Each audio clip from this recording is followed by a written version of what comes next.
История начинается с того, что мы видим, как полуголый мужчина в маске только что победил монстра. Жуткая девочка, которая, вероятно, выпила слишком много энергетических напитков, наблюдает за происходящим неподалеку и празднует победу над темным лордом. Парень, похожий на Лучидора, с гордостью наблюдает, как чудовище исчезает и солнце появляется из-за облаков. Его зовут Сунраку, и странная девушка в очередной раз восхваляет воина. Она говорит, что это было долгое и трудное путешествие, и Сунраку не мог не согласиться с ней. Затем Сунраку неожиданно взлетает в небо и восклицает, что Ферии пора отправиться с темным лордом. Затем он делает ей огромное одолжение, переставляя ее отвратительное лицо ногой и говоря ей, что она настоящая угроза в этом мире. Мы видим, что Сунраку на самом деле участвовал в игре. Он с гордостью заявляет, что наконец-то победил, а также сумел отомстить за все, через что ему пришлось пройти из-за горгульи. В этом мире игры, основанные на дисплеях, считаются ретро, а игры с полным погружением в виртуальную реальность стали нормой. За небольшим количеством значимых работ скрывается огромное количество релизов,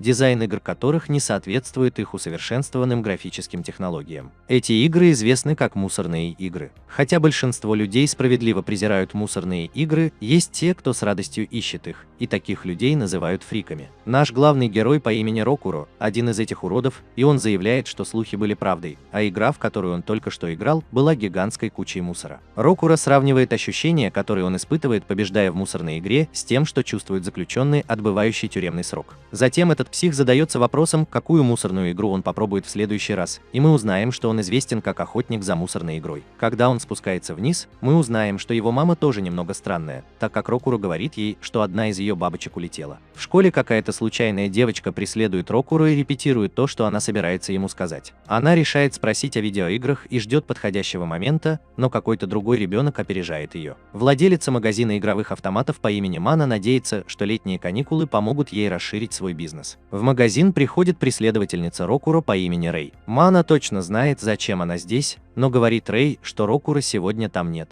Рэй слишком застенчива, чтобы признаться в этом, но Мана указывает на то, как должно быть приятно быть молодым и влюбленным. Мана объясняет, что Рокуро был занят, пытаясь взломать еще одну особенную мусорную игру, так что его давно там не было. Она показывает ей игру под названием Feria Chronicle Online и утверждает, что это легендарная мусорная игра. У всех союзников в игре ужасный искусственный интеллект, схемы вражеских атак не имеют никакого смысла, а в коде содержится абсурдное количество ошибок. К тому же игра чрезвычайно сложная. Серьезные навыки необходимы даже для того, чтобы победить первого босса. Так что это привело к тому, что множество игроков вышли из-под контроля, бросая свои наушники как сумасшедшие дегенераты. Вдобавок ко всему, она также слышала, что игроки должны сражаться с финальным боссом в шортах и маске. Как раз в этот момент появляется Рокуро, который ищет какие-нибудь новые трешовые игры, которые могли бы выйти. Он направляется к прилавку, и мы узнаем, что Рэй абсолютная трусиха, поскольку она мгновенно исчезает. Мане шокирован, увидев его там, а Рокуро с гордостью объявляет, что он победил Feria Chronicle Online. Рэй наблюдает за происходящим из-за угла, как настоящий сталкер, и слышит, как Рокуро объясняет, что игра была впечатляющей кучей мусора. Хуже всего в ней была главная героиня Ферия. Она была причиной практически всех проблем, с которыми он сталкивался во время путешествия. Из-за нее все ситуации становились только хуже, и из-за нее гибли жители деревни и члены группы. Она также никогда не страдала от каких-либо последствий, так как всегда находила способ обвинить во всем последнего босса. Даже несмотря на то, что босс ничего не сделал, а она все это время была проблемой. Рокуро продолжает портить игру, объясняя, что если он когда-нибудь хоть чуть-чуть подтолкнет Ферию, чтобы выразить свое раздражение, она просто расстроится. Она никуда с ним не пойдет и откажется продвигать сюжет дальше. Автосохранение не позволит ему узнать о положении дел, и потребуется 3 часа, чтобы вернуть расположение психопата. Мужчина удивлен, что он просто не сдался, что имеет смысл, поскольку он смог бы вернуться к реальной жизни, но он объясняет, что вот как они тебя достают. За 3 минуты между победой над финальным боссом и началом титров ты можешь выбить сопли из сумасшедшей девчонки, не опасаясь возмездия. Рокуро указывает на иронию судьбы, поскольку чем больше фея раздражает тебя, тем решительнее ты становишься, чтобы преодолеть весь этот мусор и испытать 3 из них. Минуты блаженства. Этот парень явно слишком серьезно относится к мусорным играм, поскольку он утверждает, что когда этот момент блаженства наконец наступает, это как будто все его разочарования исчезают сами собой. В тот момент ему показалось, что он понял, зачем он был послан на эту землю. По какой-то причине Рэй улыбается как идиот, когда слышит это, а Рокуро объясняет, что игра трэш была слишком хороша. Теперь он не может придумать, чем бы ее дополнить. Мане пришла в голову абсурдная идея хотя бы раз не играть в мусорную игру. Она объясняет, что переживание жизненных невзгод может помочь оценить взлеты, но верно и обратное. Затем Мана знакомит его с игрой Stronger Law Frontier,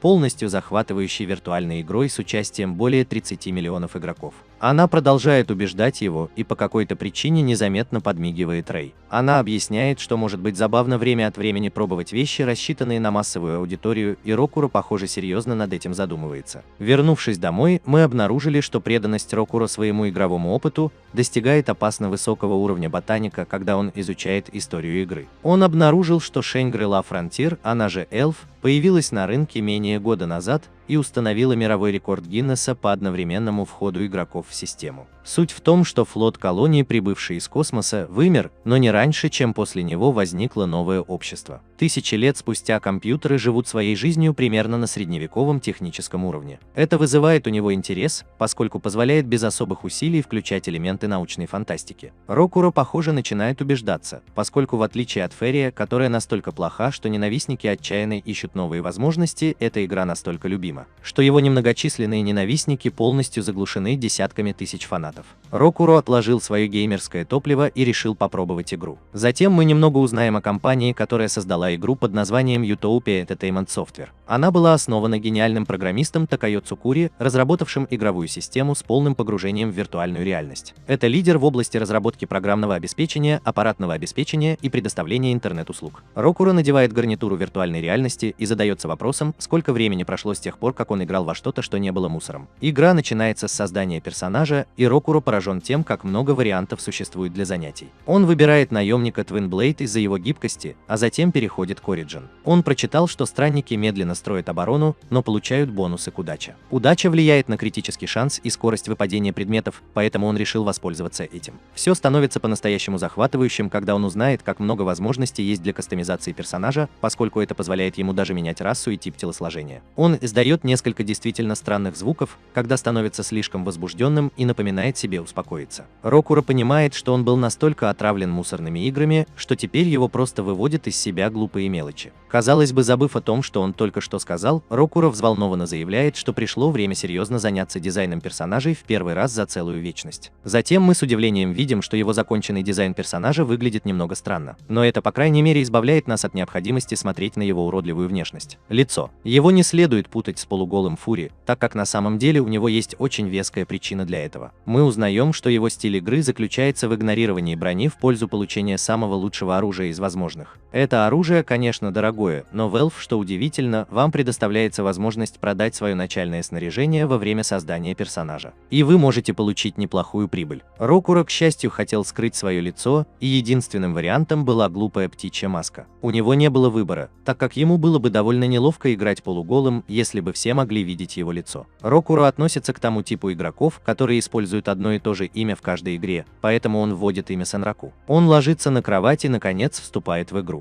Рокуро пропускает пролог, потому что кому на самом деле не все равно, и отправляется в мир игры уровня бога, чтобы найти себе подобных. Все это улетучивается, и Рокуро сразу же впечатляется, потому что перемещение по миру очень похоже на реальную жизнь. Он проверяет все, катаясь верхом и лазая по окрестностям, и отмечает, насколько лучше все ощущается по сравнению с игрой, в которой присутствует отвратительная девочка. Рокурл восхищается тем, насколько велик мир, и достает карту. Он удивляется, почему он не начал с обучающего городка для начинающих, как в большинстве игр. И не понимает, что те, кто выбирает Вандерер в качестве места своего происхождения, начинают со случайной точки в зоне для начинающих. Он решает отправиться в стартовый город, но в очередной раз восхищается тем, как хорошо чувствуется управление. Он проверяет свою статистику и признает, что его низкая защита вызвана тем, что он наполовину обнажен, но надеется, что его высокий показатель везения компенсирует это. Именно в этот момент он удивляется, что на него нападают, как только он сталкивается с гоблином. Рокуро отказывается быть полуголым трусом и решает, что пришло время посмотреть, из чего сделан боевой движок игры. Храбрый маленький гоблин вступает в бой, но, вероятно, сожалеет обо всех своих жизненных решениях, поскольку Рокуро использует мощную атаку, чтобы разрубить его пополам. Рокуро впечатляет сам себя, но признает, что этот гоблин был всего лишь второстепенным врагом во вступлении. Это действительно повышает его уровень, и он видит, что его топором можно пользоваться двумя руками. Что-то движется в кустах неподалеку, и Рокуро думает о том, что в игре можно многому научиться, например, слабостям монстров, закономерностям и выпадению предметов.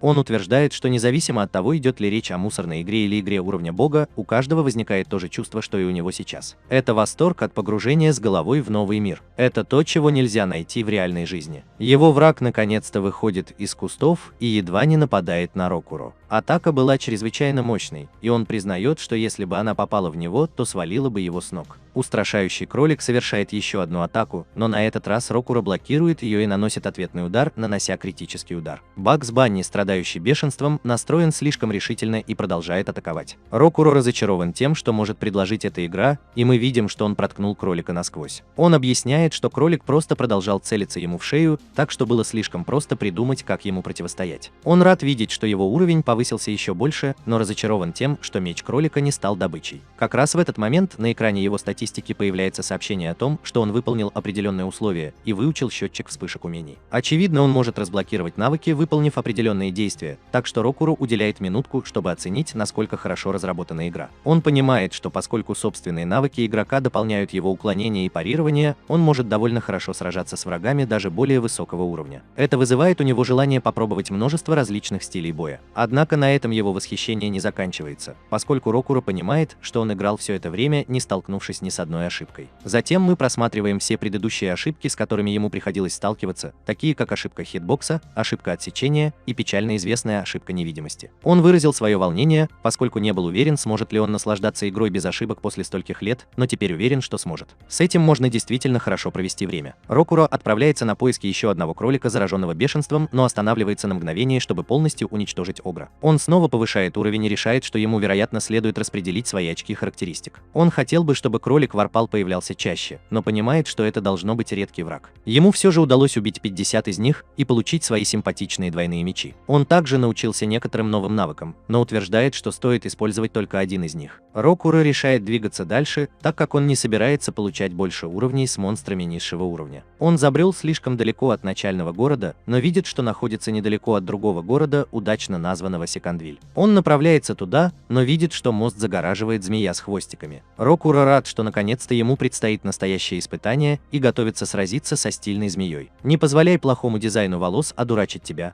Этот зверь на самом деле очень силен, так как это местный босс, с которым должен сразиться ваш отряд. Рокуро на мгновение задумывается обо всех атаках, которые обычно использует змея в играх. Он утверждает, что с аватаром, который действительно двигается так, как он хочет, ему не нужна защита, чтобы победить босса, и он бросается вперед. Он требует, чтобы игра дала ему что-то захватывающее, и мы видим, что Рокуро получает от этого немалое удовольствие. На выезде из соседнего города несколько человек с изумлением смотрят на что-то. У них отвисает челюсть, и мы видим, что это кто-то в гигантских доспехах. Это и есть стартовый город Фирстия. Горожане видят, что у этого человека экипировка высокого уровня и герб клана, ориентированного на достижения. Кучка невежественных людей задается вопросом, что здесь делает такой человек, и по голосу мы можем сказать, что это девочка. Она проверяет имена всех людей, стоящих перед ней, и напоминает себе, что Рикурл дает всем своим персонажам одинаковые имена. Но его там нет, что странно, поскольку все начинающие игроки приходят в Фиорстия. Вернувшись в реальную жизнь, мы видим, что преследователь Рикурл не знает границ, так как именно она искала его в игре. Вернувшись к нашему герою с голубиным лицом, он начинает свою атаку на змею с такими завораживающими волосами, как будто они были украдены у ангела. Рокуро решает понаблюдать за ее движениями и уклоняется от нескольких ее атак. Гениальный геймер решил, что это все еще босс для новичков. Его движения легко читаются, и у него не будет никаких движений для мгновенного убийства. Стеклянная пушка понимает, что он может победить эту штуку, не получив ни одного удара, так как даже одно попадание все равно убьет его. Рикурал мастерски уклоняется от следующей атаки, но его оружие разбивается вдребезги. Он знал, что его прочность снижается, но не мог поверить, что оно сломалось с первого удара. Он увидел, что у принцессы конские хвостики, крепкая чешуя, и решил, что пришло время попробовать свои сладкие кровавые клинки. Рокуро перешел в атаку, пошутив, что собирается приготовить змеиное филе, но был удивлен каким-то фиолетовым веществом, извергаемым хвостатым питоном. Его первой мыслью было, что это может быть какашка, но дисплей показывает, что это яд, и он получит урон каждые 10 секунд. Пернатый понимает, что он, возможно, недооценил змею и ее красивую развивающуюся шевелюру. Наш бог трэш-игр говорит змее, что он превзошел трэш-игры с механикой, которая намного дешевле этой, и небольшого разбрасывания какашек будет недостаточно, чтобы свалить его с ног. Рокуро думает о том, что яд наносит ему 1 урон каждые 10 секунд. А это значит, что у него осталось около 4 минут. Так что ему понадобится надежный способ нанести критические удары, если он хочет победить. Наш человек-птица использует свой птичий мозг, чтобы определить, что критические моменты в этой игре не срабатывают случайным образом. Похоже, они срабатывают, когда атака совершается идеальным образом или когда враг попадает в свое слабое место. Однако змея не просто модная, ее тело покрыто сверхпрочной чешуей, поэтому он приходит к выводу, что ее слабым местом должна быть голова. Змея, очень заботящаяся о своей стильной прическе, блокирует его атаку, заставляя рекрута понять, понять, что атака на ее голову не приведет к успеху. Будь проще. Вместо этого он решает найти свое слабое место и использует движение винтовой прокол, чтобы пронзить ее тело. Он продолжает атаковать проделанную им дыру. И этот геймер, абсолютный бог, утверждает, что защитные свойства поврежденного участка изменяются, позволяя критическим атакам сработать именно там. Змей пронзительно кричит от боли, а его прекрасные волосы развиваются на ветру, как в рекламе шампуня. Рикрил убегает, так как его время на исходе, но он понятия не имеет, сколько здоровья у этой змеи, и не уверен, что у него получится. Его оттеснили назад, и Рикрил теперь понимает, что победа в онлайн-играх с мусором сделала его довольно самоуверенным. Когда он впервые вступил в эту массовую игру для казуалов, этот самоуверенный павлин думал, что сможет легко обходиться без ударов. И ему не придется использовать предметы для восстановления. Он просто вел себя высокомерно, и змея поглотила его. Ракро еще не закончил и использует свой молниеносный встречный ход. Ракро берет верх, хватаясь за прядь своих волос, которая настолько красива, что может соперничать с хвостом единорога. Один последний прокалывающий винт в его морде приводит к тому, что его голова взрывается,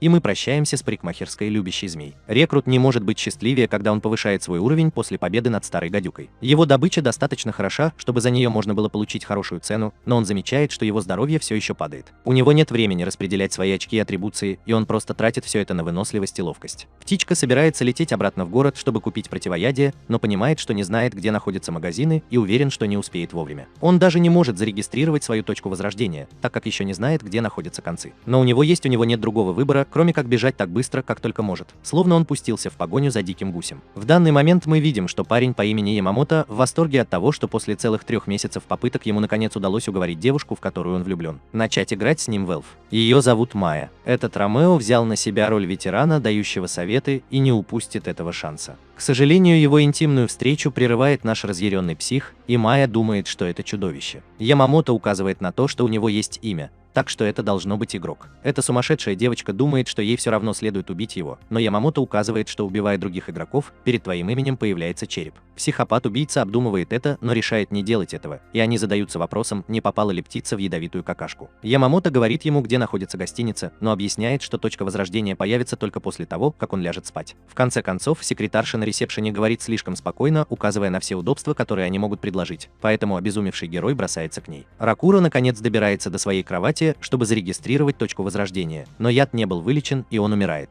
Ракура возвращается в реальность, где он разочарован своей смертью, но рад, что не потерял никаких предметов. Он решает, что должен поблагодарить парня, который помог ему, но пока просто оценивает, насколько потрясающей является игра Эльф. Наш бог мусорных игр в конце концов прибывает в Секондию в поисках предметов первой необходимости, таких как карты и предметы для восстановления. Птица думает, что ему следует купить мощное основное оружие, которое поможет ему достичь своей цели – попасть в топ игроков. Но вскоре понимает, что извращенцы пялятся на него за то, что он полуголый, и он принимает правильное решение, отправляясь за одеждой 1 числа. Он просто покупает самую дешевую одежду, которую только может купить, чтобы люди не смотрели на него странно. Но потом странным образом решает, что его птичья голова выглядит менее странно, чем маска. В оружейном магазине Рикура не понравилось то, что он может предложить, и парень из оружейного магазина заметил, что кинжалы кролика Ра на самом деле очень редки. Однако Ракро приходит в восторг, когда мужчина объясняет, что он может сделать ему оружие, но ему нужно будет достать материалы. Наш маленький голубь не теряет времени даром, и Инсли отправляется в район, где много руды. Однако его перья встрепенулись, так как он просто заканчивает добычу камня после того, как камень. Он расстроен, потому что он размахивал киркой по меньшей мере 30 минут,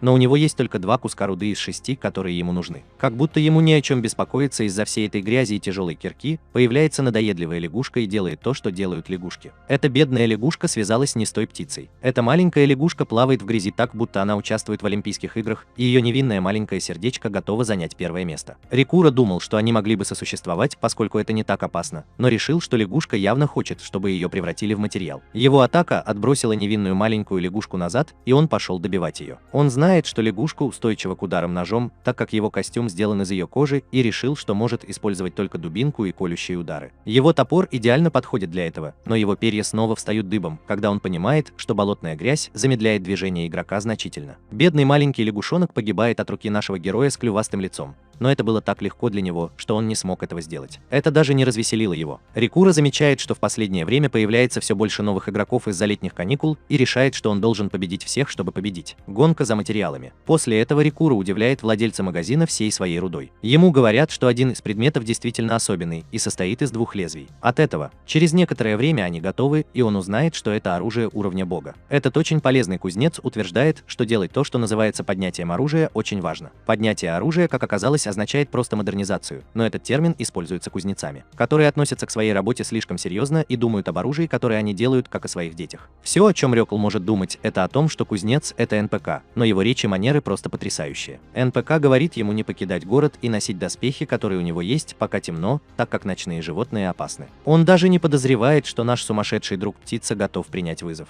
И планирует использовать этих опасных ночных животных, чтобы взломать свое новое оружие и пройти еще несколько уровней. Вернувшись на мост, мы видим, что змея восстала из пепла, как феникс, и ее волосы сияют ярче тысячи солнц. К сожалению, это связано с мощной атакой Рэй, которая продолжает поиски Акуро. Этот детектив-сталкер обыскал весь район для новичков в поисках Акуро, но пришел к выводу, что он, должно быть, победил змею, не заезжая в город, и сейчас находится в Секандейле. Она задается вопросом, действительно ли новичок смог бы совершить такое, но она уверена, что если бы кто-то и смог, то это был бы именно он, Рикуро. В другом месте наше любящее сражение птичка сражается с големом из Властелина колец, и он повторяет все, чему научился. Во-первых, появление монстров меняется в зависимости от того, день сейчас или ночь. Большинство ночных монстров настолько агрессивны и опасны, как и сказал продавец оружия. Это помогло им продвинуться в повышении уровня и освоить некоторые новые навыки. Однако этот маленький зверь кажется им слишком сильным. Его движения и атаки находятся на совершенно ином уровне, чем у лесных гоблинов. У него много здоровья, и он использует обмороки в своем стиле боя, как будто он делал это всю свою жизнь, как будто он сражается за кольцо Фродо. Именно в этот момент маленький гоблин издает безумно звучащий боевой клич и созывает всех своих маленьких приятелей-гоблинов. Как будто сражаться с одним было недостаточно, теперь ему предстоит сразиться с несколькими, и он решает, что ему придется бежать со всех ног, просто чтобы иметь шанс убежать. Однако именно в этот момент Рикуро выходит из этого состояния и напоминает себе, что он слишком наслаждается жизнью, чтобы просто сбежать. Рикуро может и птица, но он не цыпленок и принимает вызов. Когда он побеждает надоедливых маленьких гоблинов, Рикуро думает о том, как ему было весело все это время, и говорит себе, что игры уровня бога – это довольно круто. Однако эта игра может предложить гораздо больше. Именно в этот момент, когда появляется гигантский свирепый монстр, Ракуро сталкивается с настоящей границей Шангри-Ла. Ракуро не может поверить своим глазам, когда узнает, что это уникальное чудовище, и он готовится к битве всей своей жизни. В другом месте мы можем заглянуть в комнату Рэй, когда она в игре. Этот сумасшедший сталкер ищет Ракуро и расспрашивает Ямамото, который утверждает, что видел птичье лицо. Кровожадный псих, в которого он влюблен, хочет покончить с Рэй, потому что она, очевидно, считает всех вокруг чудовищами. Но Ямамото напоминает ей, чтобы она не убивала других игроков.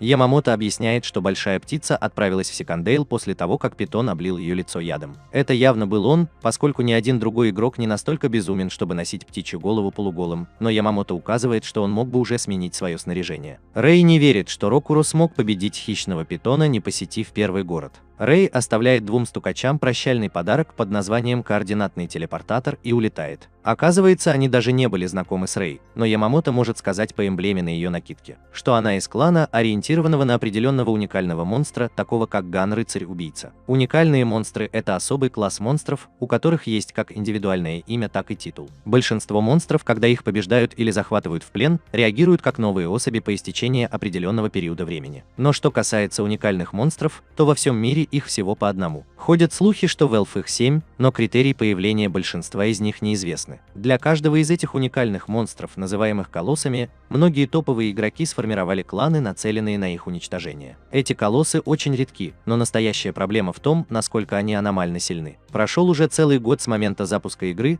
но даже при более чем 30 миллионах игроков ни одному человеку не удалось победить ни одного уникального монстра. Возвращаясь к Ракуро, мы видим, что он столкнулся с одним из этих невероятно сильных колоссов. Он узнает, что это уникальный монстр, похожий на рыцаря-убийцу Гантхи. Ракуро думает о том, что маленькие гоблины, с которыми он сражался ранее, были довольно крепкими, но этот уникальный монстр уничтожил их всего одной атакой. Все, что он может делать, это смотреть на свирепого зверя, поскольку он уверен, что попадание всего в одну из его атак положит конец его жизни. Гигантскому волку недостаточно просто стоять на месте, и он начинает атаку. Рокуро на мгновение спасает себя блоком, но его попытка контратаковать проваливается. Всего через несколько секунд Рокуро уже ощущает последствия тяжелой битвы, но все же решает подразнить зверя, сказав, что таким уникальным монстрам, как он, не так уж много от них нужно. Но в глубине души наш глаз Кэнон понимает, насколько близок он был к тому, чтобы увидеть конечный результат. Он рад, что провел всю ночь за тренировками, ведь если бы он не выучил Perfect Parry, то сейчас был бы призраком виртуальной реальности. Perfect Parry позволяет ему избежать физической атаки противника, если выполнять ее точно по времени. Зверь продолжает свою безжалостную атаку, и Рикрул снова едва успевает уклониться от нее. Он знает, что ему нужно выложиться по полной, чтобы дать себе шанс на победу, и сам идет в атаку. Рикуро переключается на свои вертушки Ворпал, которые он получил получил от бешеного кролика, и комбинирует их со способностью передвижения, чтобы нанести критический удар. Зверь почти не пострадал и продолжает бомбардировать Рикуру атаками. Бой на мгновение приостанавливается, как раз в тот момент, когда ночной истребитель исчезает. Он появляется снова, чтобы нанести еще несколько ударов, но затем снова исчезает, когда Луну закрывают облака. Он снова подкрадывается к нему, но Рикрул показывает, что он может справиться с ним сам. Монстр, кажется, телепортируется, атакуя Рикрула сзади. Но Рикура демонстрирует свое мастерство геймера, когда он идеально использует свой парри, чтобы едва спасти свою стеклянную пушку от того, что меня взорвали. Чудовище снова появляется перед Рикуро, но ему явно весело, так как он издает смешок. Драка продолжается, а чудовище продолжает исчезать и появляться снова. Рикуро удается нанести еще один удар, но он восклицает, что его шкура даже прочнее, чем чешуя хвостатого питона. Рикуро уже более 5 минут воет на эту тварь, не получая ни единого удара, но уникальный монстр просто не по зубам. Рикуро нанес сотни критических ударов, но он даже не уверен, наносит ли он какой-либо урон. Его вертолеты Ворпал, которые изначально были в идеальном состоянии, уже разваливаются на части. Рокуро уверен, что если он не найдет более мягкое место для удара, то его оружие развалится на части. Он признает, что этот зверь находится далеко за пределами того, с чем он способен бороться на данном этапе, но именно так ему и нравится. И именно это делает Shangri-La Frontier игрой божественного уровня. Наш энергичный главный герой проводит время как нельзя лучше, так как он описывает ощущение покалывания в позвоночнике, которое заставляет его чувствовать себя как в огне. Когда он наносит еще несколько критических ударов, он заявляет, что больше наслаждаться игрой невозможно. Он геймер, который прошел через бесчисленное количество мусорных игр, наполненных багами и мусорным балансом. Поскольку он знает, что у этого зверя нет жучков в хитбоксе, как в других играх, у него нет шансов сдаться сейчас. Ракура наносит еще одну мощную атаку, но на этот раз она тоже мало что дает. Его отбрасывает за пределы досягаемости зверя, но он издает громкий рев, который парализует Ракура. Луна снова скрывается, позволяя зверю исчезнуть, и Ракура спустя несколько секунд потрясен, увидев, что у него нет ног. Ракура понятия не имеет, что только что произошло, но признает, что сталкиваться с реальностью действительно больно. Когда он лежит там, признавая свое поражение, он указывает на эту суровую реальность. Он не собирается внезапно осваивать новый потрясающий навык или спасаться от столкновения с каким-то таинственным игроком высокого уровня. Ничего подобного кинематографическому не произойдет. Он понимает, что это не совсем так, потому что каким-то образом после такого удара у него все еще остается 1 очко здоровья. И это должно быть чудом. Он хвалит уникального монстра за то, что он абсурдно силен, но указывает, что эта абсурдность была намеренно закодирована в нем. Зверь именно такой сильный, каким хотели его видеть создатели. Это означает, что его можно победить абсурдом. Именно в этот самый момент Ракура принял свое решение. Его больше не волнует ни финальный босс игры, ни даже сюжет. Возможно, это произойдет не сейчас, но когда-нибудь он поклянется, что победит уникального монстра. Ракура обращается непосредственно к Ликаону, рыцарю-истребителю, и просит его позаботиться о том, чтобы никто другой не победил его раньше него. Свирепый монстр прикончил его, и мы видим, что против Марка было применено проклятие под названием Ли. Несколько мгновений спустя Ракро возвращается в Секандейл и узнает, что это проклятие не позволяет прикреплять снаряжение к части тела, пораженной проклятием. Быстрая проверка его тела показывает, что он почти полностью покрыт меткой пистолета Лейка, что означает, что он не может прикрепить снаряжение к своему торсу и ноги. Ракура на мгновение дает выход своему разочарованию, осуждая исчезающего волка за то, что тот сделал это с ним. Оказывается, это и есть то самое проклятие, которое продолжает действовать, хотя его еще много. Монстры более низкого уровня, чем пораженный персонаж, будут убегать. На разговоры с неигровыми персонажами будет влиять наличие метки, подобной оружейной, а пораженная часть тела получит устойчивость к магическим эффектам. Единственный способ снять проклятие – это молиться святому или победить того, кто его наложил. Из-за всех этих плохих новостей Рикроу решил подышать свежим воздухом, прежде чем покончить с собой. Вот тут он издает громкий крик и восклицает, что это своего рода разрушенное проклятие, которое случается в мусорных играх. Пока люди гадают, что делает полуголый чудак, Рикурал успокаивается. Затем он напоминает себе о 3 принципах, которые он усвоил из всех трэш-игр. Терпеливый ум, несокрушимый дух и хладнокровное суждение. Быстрая проверка его статистики на самом деле показывает, что игроки набирают много опыта, просто сражаясь с уникальным монстром. Это означает, что он немного повысил свой уровень, улучшил свои навыки и получил много очков в сет для распределения. После того, как он распределил свои очки, он быстро осознал, что сделал себе стеклянную пушку, которая умрет от 1 попадания. У него не было выбора, так как он не может использовать даже 2 из 4 прорезей в своей броне. Тратить очки на живучесть – все равно, что мочиться в океан, и то же самое касается его здоровья. Не только это, но и его лучший показатель удачи – 65 баллов. Он думает, что, вероятно, именно поэтому он смог продержаться какое-то время, имея всего лишь 1 HP. Он молится о том, чтобы ему хоть в чем-то повезло, и надеется, что это нормально, обратиться к удаче за помощью. Как раз в этот момент ему на голову падает очень нарядный кролик. Он выглядит немного иначе, чем кролик, которого он видел раньше, и ему интересно, позволяет ли эта игра монстрам появляться в городах. Маленький пушистый шарик взлетает, и Ракель бросается за ним. Он убежден, что, судя по тому, как он одет, он получит редкий предмет, если поймает его. Как раз в тот момент, когда кажется, что он вот-вот поймает маленького человечка, открывается дверь, и Дрик, уходя, бросает на нашего главного героя самодовольный взгляд. Ракра читает сообщение на двери, в котором говорится, что это уникальный сценарий, приглашение от Рабитаза. Ракра помнит, что читал об этом на сайте Game Guide, и объясняет, что в Valve есть захватывающая основная история об исследовании мира. Но также есть огромное количество побочных эффектов. Задания. Один из них называется «Уникальные сценарии», то есть загадочные сценарии, время разблокировки, местоположение, содержимое и флаги которых неизвестны широкой публике. Так что снаряжение, навыки и заклинания, которые вы можете приобрести в этих уникальных сценариях, должны быть высшего класса. Ракура открывает дверь и думает о том, что нет ничего необычного в том, что клан отчаянно ищет эти уникальные сценарии. Он издает смешок, потому что встреча с одним из них на ранней стадии прохождения – это потрясающе. Он решает, что это должно быть результат того, что он потратил свои очки характеристик на удачу и обещает не упустить этот шанс. Однако вскоре после того, как он входит в дверь, мы видим, что требование к уровню составляет 80, а возвращается только 28 уровень. Оказавшись внутри, он потрясен, обнаружив, что это мир полный кроликов и их любимой морковки. Он боится, что, возможно, забрел в логово монстра, и его приветствует маленький придурок, который дразнил его, заставляя прийти. Этот кролик очень хотел встретиться с Рикуро и объясняет, что вся Рабитуза только и говорит о нем. Это потому, что, несмотря на свою огромную личную слабость, Рикуро хватило смелости в одиночку сразиться с рыцарем-убийцей. И потому, что у него были навыки продолжать наносить идеальные смертельные удары, не делая ни единого шага. Одиночный удар. Для них Року – воплощение души кролика Варпала. Року в восторге от энтузиазма малыша, и кролик говорит, что хочет быть таким же, как Рокуро. Наш скромный герой быстро замечает, что он едва ли оставил царапину на уникальном монстре, но кролик объясняет, что это только потому, что он такой мощный. Он называет его рыцарем-императором и объясняет, что это колосс, способный поглощать виверн как полдник. Тот факт, что Рикурос даже сейчас разговаривает с ним, говорит о том, что Рикурос находится под защитой божества. Что еще более удивительно для комка шерсти в костюме, так это то, что отметины, покрывающие тело Рикуро, доказывают, что рыцарь-император рассматривает его не просто как добычу, а как собрата. Рикуро не может не задаться вопросом, не случилось ли что-то с мозгом кролика, и вспоминает, что одной из особенностей метки было то, что она влияла на разговоры с неигровыми персонажами. Кролик объясняет, что его босс-кролик хотел бы встретиться с ним, но наш скептически настроенный птицелов задается вопросом, не является ли это какой-то ошибкой. Своего рода ловушка для мести за все жизни кролика, которые он оборвал. Кролик просто проигнорировал его вопрос и представился как Эмиль. Эмиль в конце концов ответил и заверил Рикрула, что его босс намного выше таких мелочей, как месть. Во дворце Рабатуза наш новый друг объясняет, что хотя многие люди регулярно посещают Рабатузу, Року будет первым, кто войдет во дворец. Это довольно шокирует, но Року приходит в восторг, так как это должно означать, что это уникальный сценарий, о котором знает только он. Року объясняет, что он очень волновался после того, как его пометила эта уникальная собака, но, похоже, удача уже повернулась к нему лицом.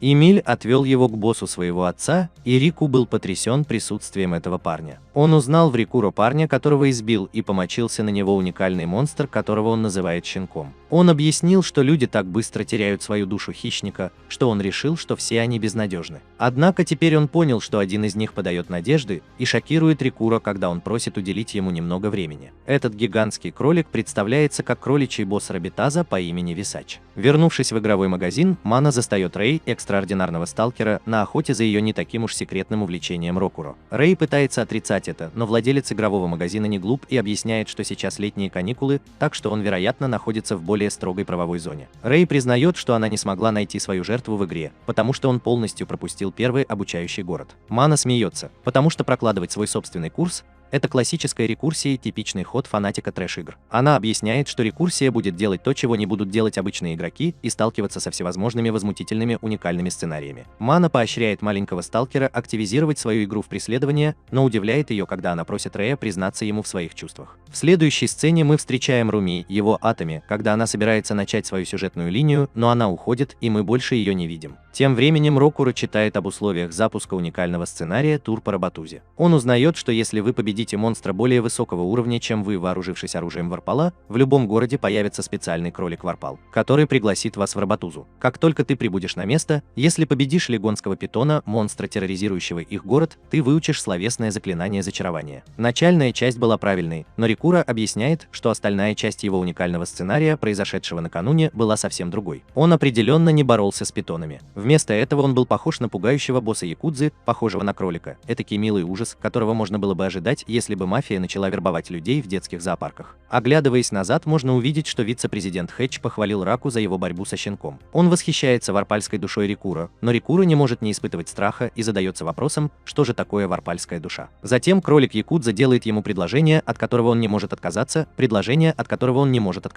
Рикура сначала немного растерялся, но потом понял, что это должно быть тренировочный квест, и тренировка по уникальному сценарию может дать потрясающие бонусы. Он быстро принял предложение, но чуть не получил по морде, когда позвонил Висачо Аники, так как это его очень разозлило. Рокура объясняет, что это была просто маленькая шутка, но гигантский Бакс Банни на стероидах не произносит ни слова. К счастью для Рокуру, у Висистача есть чувство юмора, так как он не нападает на него, а вместо этого громко смеется. Он признает Рокуру своим подчиненным и просит называть его Ваш. Это привилегия, которая дается только тем, у кого есть потенциал, и Рокура соглашается, думая о том, как он рад, что кролик Цукуза не заставил его плавать с рыбками. Ваш говорит более чем взволнованному Эмилю, что он оставит Рикура в его руках, что, конечно же, очень нравится маленькому странному кролику, и он обещает очень усердно работать. Эмилю не терпится взять Сунраку-сана на экскурсию по дворцу, но Рику объясняет, что ему нужен перерыв после долгая игровая сессия. Но в глубине души он думает о том, что ему также хочется побольше узнать об уникальных сценариях и монстрах. Рикура рад слышать, что он может зарегистрировать там свою точку возрождения, и Эму предлагает позаботиться об этом. Ваш вспоминает, что забыл одну вещь, и надевает на Рокуро ошейник души Варпала. Рокуро потрясен, обнаружив, что при повышении уровня ошейник увеличивает количество колющих очков в 2,5 раза, но при этом получает только половину опыта. Он тут же пытается снять его, но Вэш объясняет, что это бесполезно. Он не позволит Рокуро снять его, так как для того, чтобы слабый стал сильным, необходимы чрезвычайные трудности. Затем он напоминает Рокуро, чтобы тот никогда не забывал о душе Варпала. Маленький глупый кролик говорит ему, что это платье ему идет, но Рокуро просто не может поверить, что на него наложили еще одно ограничение. Возвращаясь к настоящему, Рикрил признает, что даже если у него есть его опыт, получить в 2,5 раза больше очков характеристик – это довольно большое достижение. Положительная сторона. Это может быть даже не работающий чит-код. Похоже, никто на форуме не знает ни о Висаче, ни об Эмиле, не говоря уже об ошейнике Warpal Soul. Никто даже не нашел уникального сценария, в котором вы попадаете во дворец Ребетузы. Вакруо становится очень взволнованным, когда понимает, как удивительно, что он нашел уникальный сценарий, о котором знает только он. К сожалению, у него назначена встреча с кем-то по имени Кацо, и он загружает игру, в которую не заходил целую вечность. Она называется Basiork Online Passion, или как некоторые ее называют Биорб. Это файтинг, в который новобранец однажды глубоко погрузился, и естественно это означает, что это мусорная игра. Количество игроков в ней составляет менее 100 в день, что заставляет многих задаваться вопросом, почему сервер все еще работает. Это означает, что большинство из тех, кто продолжает играть в игру, знают друг друга. Все они принадлежат к одному типу энтузиастов мусорных игр. Рокуро встречается с Кацу и спрашивает о правилах боя. Бой начинается с того, что Кацу показывает Луфи без соломенной шляпы и напоминает Рокуро, что все возможно. Кацу показывает ему свой новый прием, который он разработал, пока Рикур был сосредоточен на Фолио онлайн, и который он называет атакой щупальцеменцев. Раку удивлен, увидев, что у Тату появился новый глюк, и удивляется, как такой сумасшедший, как он, стал профессиональным игроком. Кацу шокирован, так как он использует задержку, но Рику все еще каким-то образом удается блокировать его атаку. Кацу называет Рикуру настоящим безумцем за то, что у него такая быстрая реакция, а Рикура отмечает, что его быстрый удар кулаком – это идеальный стиль боя. Он объясняет, что пока у него есть 12 фреймов, он может даже противостоять мгновенным атакам босса, оставаясь невредимым. Эти двое продолжают свой бой, который выглядит так, будто они созданы из одного куска, и окружающие начинают обращать на это внимание. Несмотря на то, что Биорб считается мусорной игрой, их борьба прекрасно демонстрирует, почему Биорб так популярен в своей нише. И она заключается в том, что любая ошибка устраняется. Их удары из пистолета Гатлинга продолжаются, и Рикуру празднует победу, когда ломает один из кулаков Кацу. К сожалению, для него это плохо кончается, так как этот кулак заканчивает бой. Рикуру не может поверить, что текстуры кулака после изображения были частью хитбокса, и он объявил проигравшего. Тем не менее, Рикуру благодарит Кацу, так как он только недавно начал сражаться с НПК и нуждался в хорошем ПВП. Кацу надеялся, удивился, что Рику неудачно пошутил, когда узнал, что он играет в Эльф, но Рику не стыдится признаться, что на самом деле ему это очень нравится. Его маленький друг все еще ничего не понимает, поэтому Рику объясняет, что в Эльф есть безумно сильные монстры, называемые 7 колоссами. Они настолько редки, что всей базе игроков удалось узнать имена только 4 из них. С самого начала игры никто ни разу не победил ни одного из них. Рикура рассказывает, что он сражался с одним из этих чудовищ, и это его измотало. Это убедило Кацу, и он решил, что, возможно, ему стоит попробовать Эльф.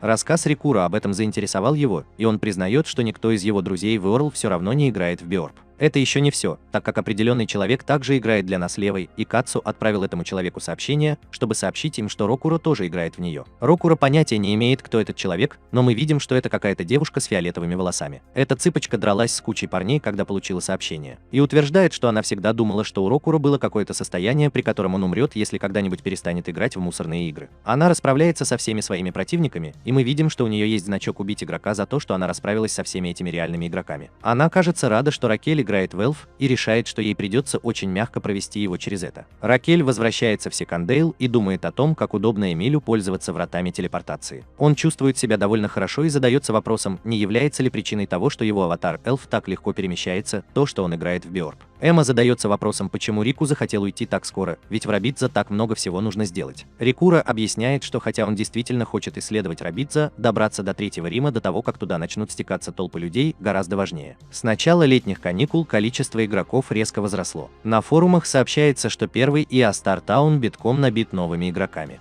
Сегондия не сильно отстанет, а это значит, что на объектах будут заторы из-за бревен и драки из-за монстров и мест добычи полезных ископаемых. Кроме того, Третий Рима довольно большой город, так что если он собирается выложиться по полной в уникальном сценарии Рабицаза, то он хотел бы это сделать из большого города, где достаточно места для передышки. Эмиль полностью согласен с этим, но Ракос был шокирован, услышав, что Эмиль, как это ни забавно, ничего не понял. Эмиль по-прежнему более чем рад помочь, а Рикро потрясен, узнав, что он может добавлять НПК в свой отряд. Эмиль объясняет, что Рику не сможет добраться до Рабатуза или дворца без него, но он подумал, что маленький свободный НПК просто будет сопровождать его. Рику принимает приглашение Эмиля на вечеринку и обнаруживает, что у маленького кролика характеристики выше, чем у него. Он не слишком беспокоится по этому поводу, так как уверен, что быстро обгонит Эмиля. Рику совершенно уверен, что метка пистолета Лейка является спусковым крючком для этого уникального сценария и задается вопросом, не является ли Эмиль способом игры компенсировать это. Эти двое готовятся отправиться в путь, но их останавливают две девочки, которые думают, что говорящий маленький кролик очарователен. Они хотят знать, можно ли им тоже завести его в качестве домашнего питомца, но они шокированы, узнав, что Рикуро полуголый извращенец с птицами. Рикуро понимает, что он был настолько отвлечен, что не подумал о том, что электронная почта — это НПК, привязанный к невиданному ранее уникальному сценарию. Поскольку сейчас все это принадлежит ему одному, он хотел бы сохранить это в секрете, по крайней мере до тех пор, пока не сможет разобраться с этим. Маленький глупый кролик представляется и пытается поболтать об этом с дамами. Однако Ракель останавливает его и кричит, что это был всего лишь его акт чревовещания, когда он убегает. К несчастью для него, одна из любопытных девочек сфотографировала их и решила, что им придется спросить на форумах, где можно достать одного из говорящих кроликов. Эти двое уходят подальше от толпы, и Ил признается, что он не тот спортсмен высокого уровня, каким выглядит, так как он не очень хорошо приспособлен для беготни. Эмиль с нетерпением ждет их следующего задания, и Ракура объясняет, что он хочет кое-что подтвердить. Он хочет проверить часть своего проклятия, которое гласит, что монстры более низкого уровня, чем пораженный персонаж, будут убегать. К счастью для них, появляется монстр более низкого уровня, который нападает на них и убегает, как только видит проклятие. Это идеально, так как Рикурл гонится за ним, как какой-то гибрид птицы и гепарда. Наш гениальный геймер не просто преследует его бездумно, у него есть план, как загнать его в препятствие. Точно рассчитав время, Рикуро бросает свое оружие, как только оно меняет направление. Когда оно остановлено, Рикуро атакует его с максимально возможной скоростью. Рикуро отмечает, что он получил бонус к атаке за счет инерции, закона физики, который считается само собой разумеющимся в реальном мире. И очень немногие игры на самом деле пытаются воспроизвести его. Он восхищен тем, как эта игра максимально приближенно моделирует реальность, и Эмиль, как всегда, приходит праздновать с огромной энергией. Он восхищается боевыми навыками Рикуро, так как с трудом мог определить, кто из них был монстром. Теперь, когда тест Рикуро завершен, он решил, что нужно делать дальше. Наш план состоит в том, чтобы проигнорировать все проверки и направиться прямиком к начальнику участка. Эмиль восхищается простотой плана, и они вдвоем отправляются в путь, воодушевленные тем, что их ждет в будущем. К сожалению, буквально через несколько секунд мы видим, что новобранец крайне расстроен. Они добрались до места, где должен быть босс, но насколько хватает глаз, там только болото. Маленький кролик просто беспокоится о своей милой одежде,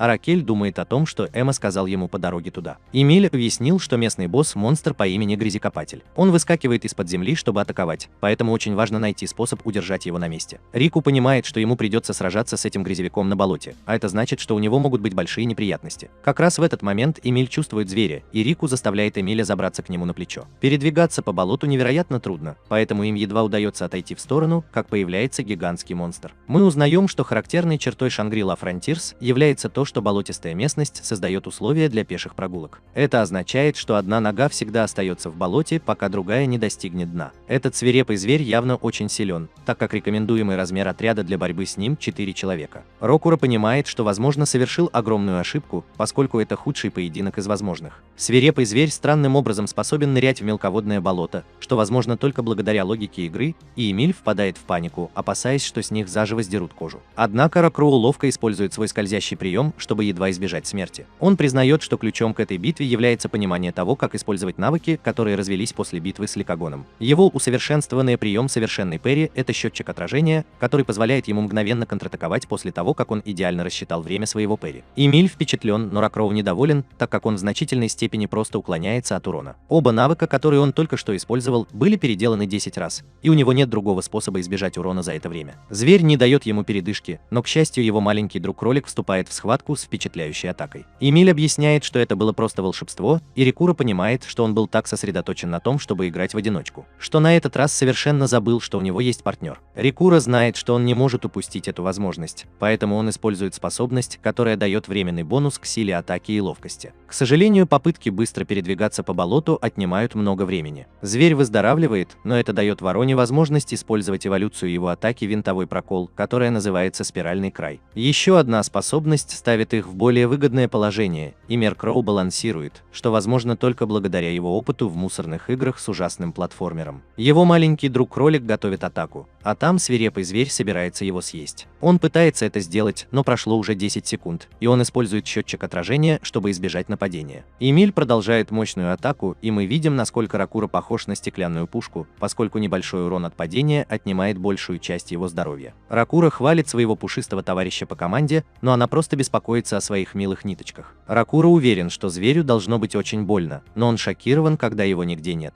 В этот момент земля начинает трястись, и Рокуро чувствует, как его ноги затягивает вниз. Они понимают, что китообразная акула готовится выскочить из-под земли для нападения, и Раку, даже не колеблясь, спасает своего маленького друга. Раку удивлен, что его подбросило в воздух, поскольку это не было мгновенной атакой на убийство, и на самом деле он едва успел это сделать. Никаких повреждений. Мы узнали, что Грязекопатель наиболее примечателен своим особым набором движений, который активируется после того, как его здоровье достигнет определенного порога. Удерживая игрока на месте с помощью вибрирующего болота, он случайным образом подбрасывает одного из них носом в воздух. Если игрок бросит вызов ему в одиночку, он не только будет поражать его этой атакой каждый раз, пока он остается в болоте, но и сбреет его с ног. Все их здоровье восстанавливается за счет урона при падении, отсюда и прозвище «убийца-одиночка». Рокуро понимает это и ненавидит человека, который это придумал, так как навыки игрока даже не имеют значения. Он подумывает о том, чтобы Эмиль ударил его сбоку, но знает, что мы просто взорвем его. Рокуро готовится к своей неизбежной смерти и объясняет, что он так и не смог привыкнуть к смертельным падениям в играх виртуальной реальности. К счастью для него, наша маленькая меховая героиня не из трусливых,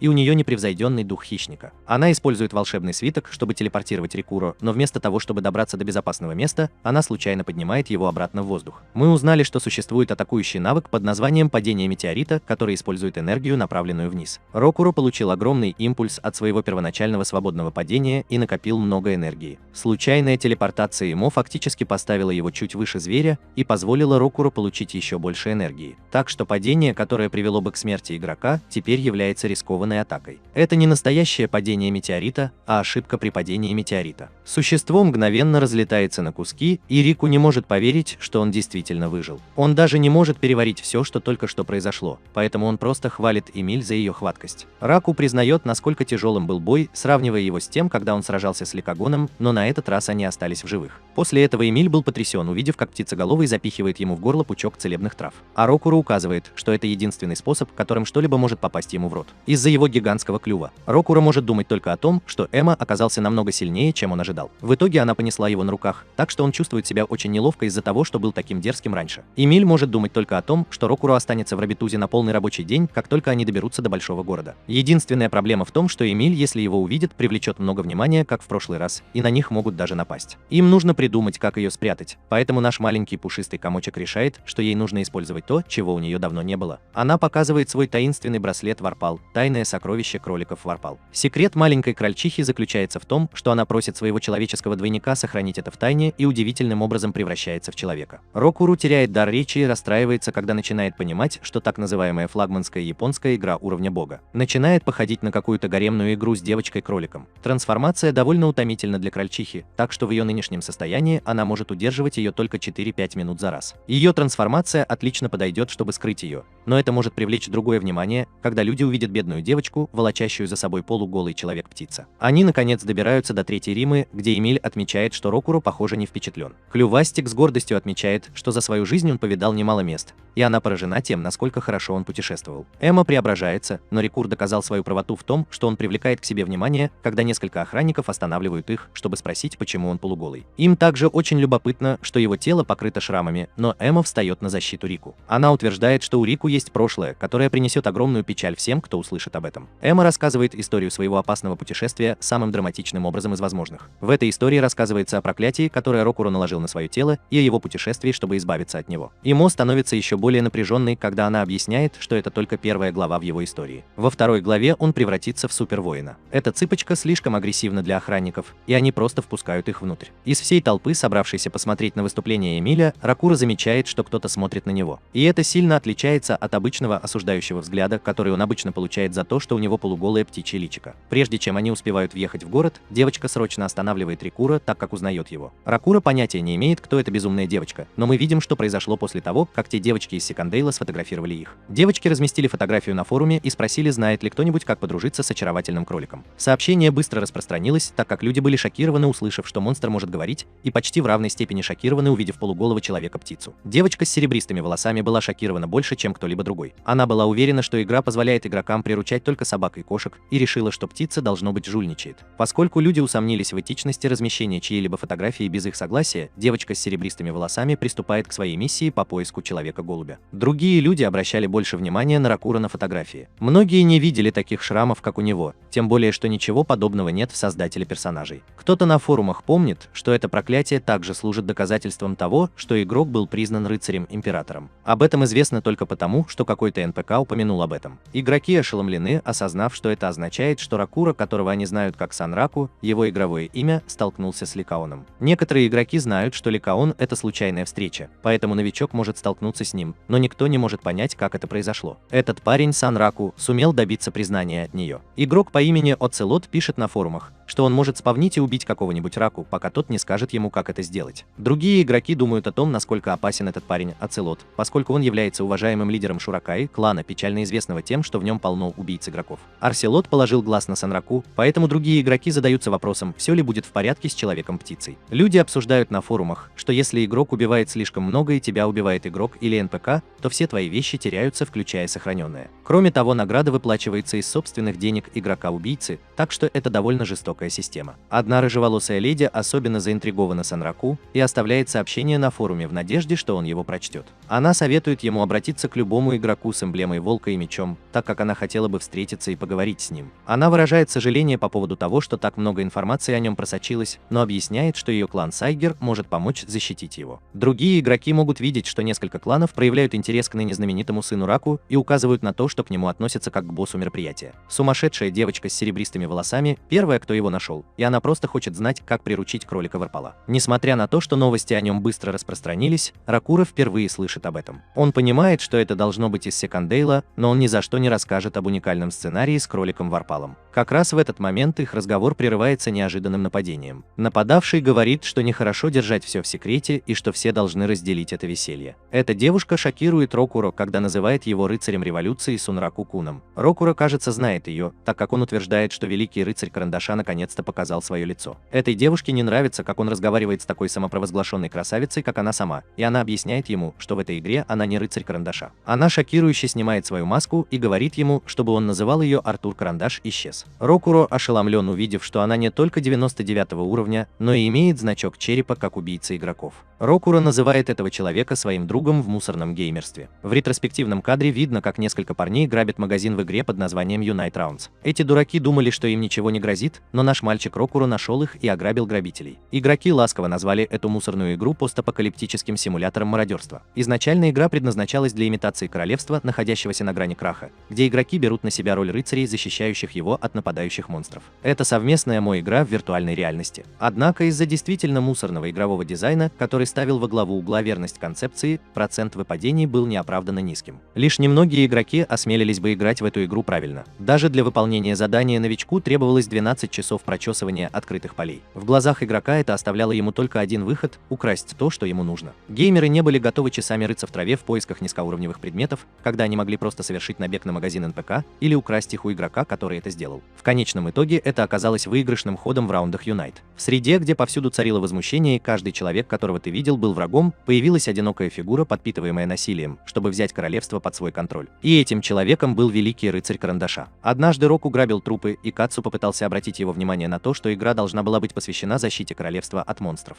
Однако Року объяснил, что на самом деле цель игры не в том, чтобы победить большого плохого рыцаря карандаша. Рыцарь карандаш совсем не похож на финального босса, встроенного в сюжет игры. Она намеренно оскорбляла игроков, которых не допускала в свои ряды, и подстрекала своих жертв, чтобы они не отказались от игры. В то время игра Unite Rounds была полностью во власти одного игрока, известного как Императрица Антиутопии. Рикуро и Кацу планируют убить ее, и она потрясена, увидев их и поняв, что армия повстанцев была использована в качестве отвлекающего маневра. Наши ребята очень уверены, что зашли так далеко, и говорят ей, что ей следовало установить несколько более эффективных ловушек. Те, что она расставила, были настолько просты, что они сломали их с первой попытки. Это их первая встреча, но императрица впечатлена и планирует запомнить их имена. Рыцаря карандаша очень раздражает ухмылка Рокуро, и она задается вопросом, действительно ли они смогут победить ее и стать рыцарем-революционером. Возвращаясь к настоящему, Рокуро думает о том, как в 2 раундах они сражались друг с другом в ничью, а в конце оба погибли. Однако в этой игре между ними огромная разница в уровне. Пентагон мгновенно инициирует драку и сообщает Рикуро, что она взяла пенальти и проделала весь путь от фикции до игрока, убившего его. Так что ему не должно быть стыдно, если ему хочется плакать от того, насколько он польщен. Пентагон не только умеет говорить гадости, но и является опасным бойцом, поскольку Рокуро должен блокировать кинжалы, которые, по его прогнозам, ядовиты. Она знает, что Року только что победил землекопа и предполагает, что он примерно 30 уровня,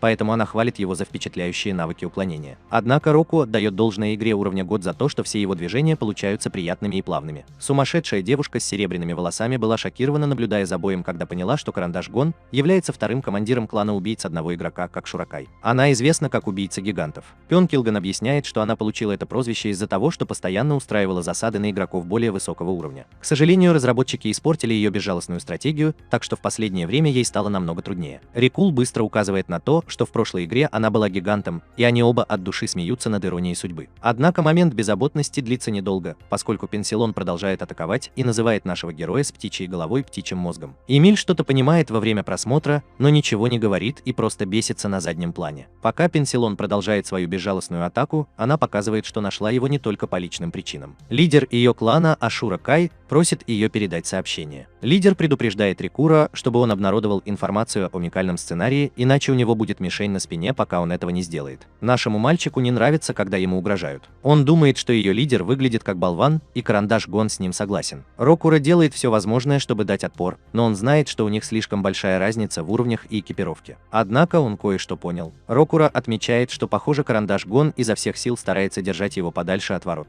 Он также уверен, что она рассчитала время своей первой атаки, чтобы помешать ему войти в город. Он пришел к выводу, что игроку-убийце должно быть трудно делать свое дело в густонаселенном городе, и она призналась, что безусловно предпочла бы избежать этого. На самом деле все эти разговоры не имеют для нее никакого значения, поскольку она уверена, что он все равно не доберется до ворот живым. Именно тогда мы видим, из-за чего Эмо так волнуется все это время, когда снова появляется ее заячий хвостик, и она больше не может сдерживаться. Скоро она снова превратится в хищного кролика, но у нее нет возможности рассказать об этом Рикуро так, чтобы никто не узнал. Хаос нарастает, когда сумасшедшая девочка с серебристыми волосами решает спросить компаньона Рикуро о том, как завести завести домашнего питомца, вербального кролика. Она удивлена, увидев, что Эмиль носит аксессуары для кроликов, но еще больше шокирована, когда Эмиль превращается в того самого кролика, которого она отчаянно искала как маньяк. Рикура замечает это и указывает на то, что сейчас самый неподходящий момент для того, чтобы это произошло. Пён Килган отказывается, чтобы его игнорировали, но он шокирован, когда Рику использует свой встречный прием при спуске по веревке. Он в ярости бьет ее в ответ, так как знает, что она сдерживалась, и призывает на свою сторону электронную почту. Наш мальчик поймал своего маленького компаньона-кролика, и Сильверхайр жалеет, что не может хотя бы сделать селфи с маленьким меховым комочком. Рокура объясняет, что он подумает об этом, если ему удастся осуществить свой план, и делает безумный рывок к воротам. Пентагон уверен, что у Рокуро нет шансов победить ее в беге пешком, но он шокирован, когда Седовласая останавливает ее. Седовласая объясняет, что ей наплевать на птичье личико, но карандаш подвергнет милого маленького кролика опасности, и тогда она убьет Пинчелгона одним ударом. Сердцебиение. Рокуро не мог быть счастливее, потому что именно на это он и надеялся. Он понял, что девочка по имени Аномалия была одержима его пушистой спутницей, и он знал, что ради нее она подвергнет себя опасности. Он хвалит Эмму за то, что она отличный талисман, ведь теперь все, что ему нужно сделать, это попасть в город. Эмма сделает для него телепортационные врата в Рабатузу, и никто не сможет отследить его там. Однако план Рокуро сталкивается с огромной проблемой, поскольку Пентагон объясняет, что она никогда не говорила, что пришла туда одна. Рокуро встречает группу крутых игроков из клана Пентагона. Им всем претит мысль о том, что им придется провоцировать игрока более низкого уровня, но они должны делать это так, как будто Пентагон сам убьет игрока, если они этого не сделают. Пентагон понимает, что Аномалия — хранительница зоопарка F, клана документальных монстров, который не интересуется другими игроками. И она благодарит Рокуро за предоставленную ей возможность. Рокуро даже не слушает ее, так как у него дел по горло, чтобы группа его не прикончила. Аномалия показывает, что она не просто какая-то сумасшедшая любительница животных и применяет мощное заклинание. К сожалению, Пенсилон поглощает атаку и стреляет прямо в Аномалию. Пенсилон очень впечатлена всеми статусными дебафами, которые получила Аномалия, а Аномалия шокирована,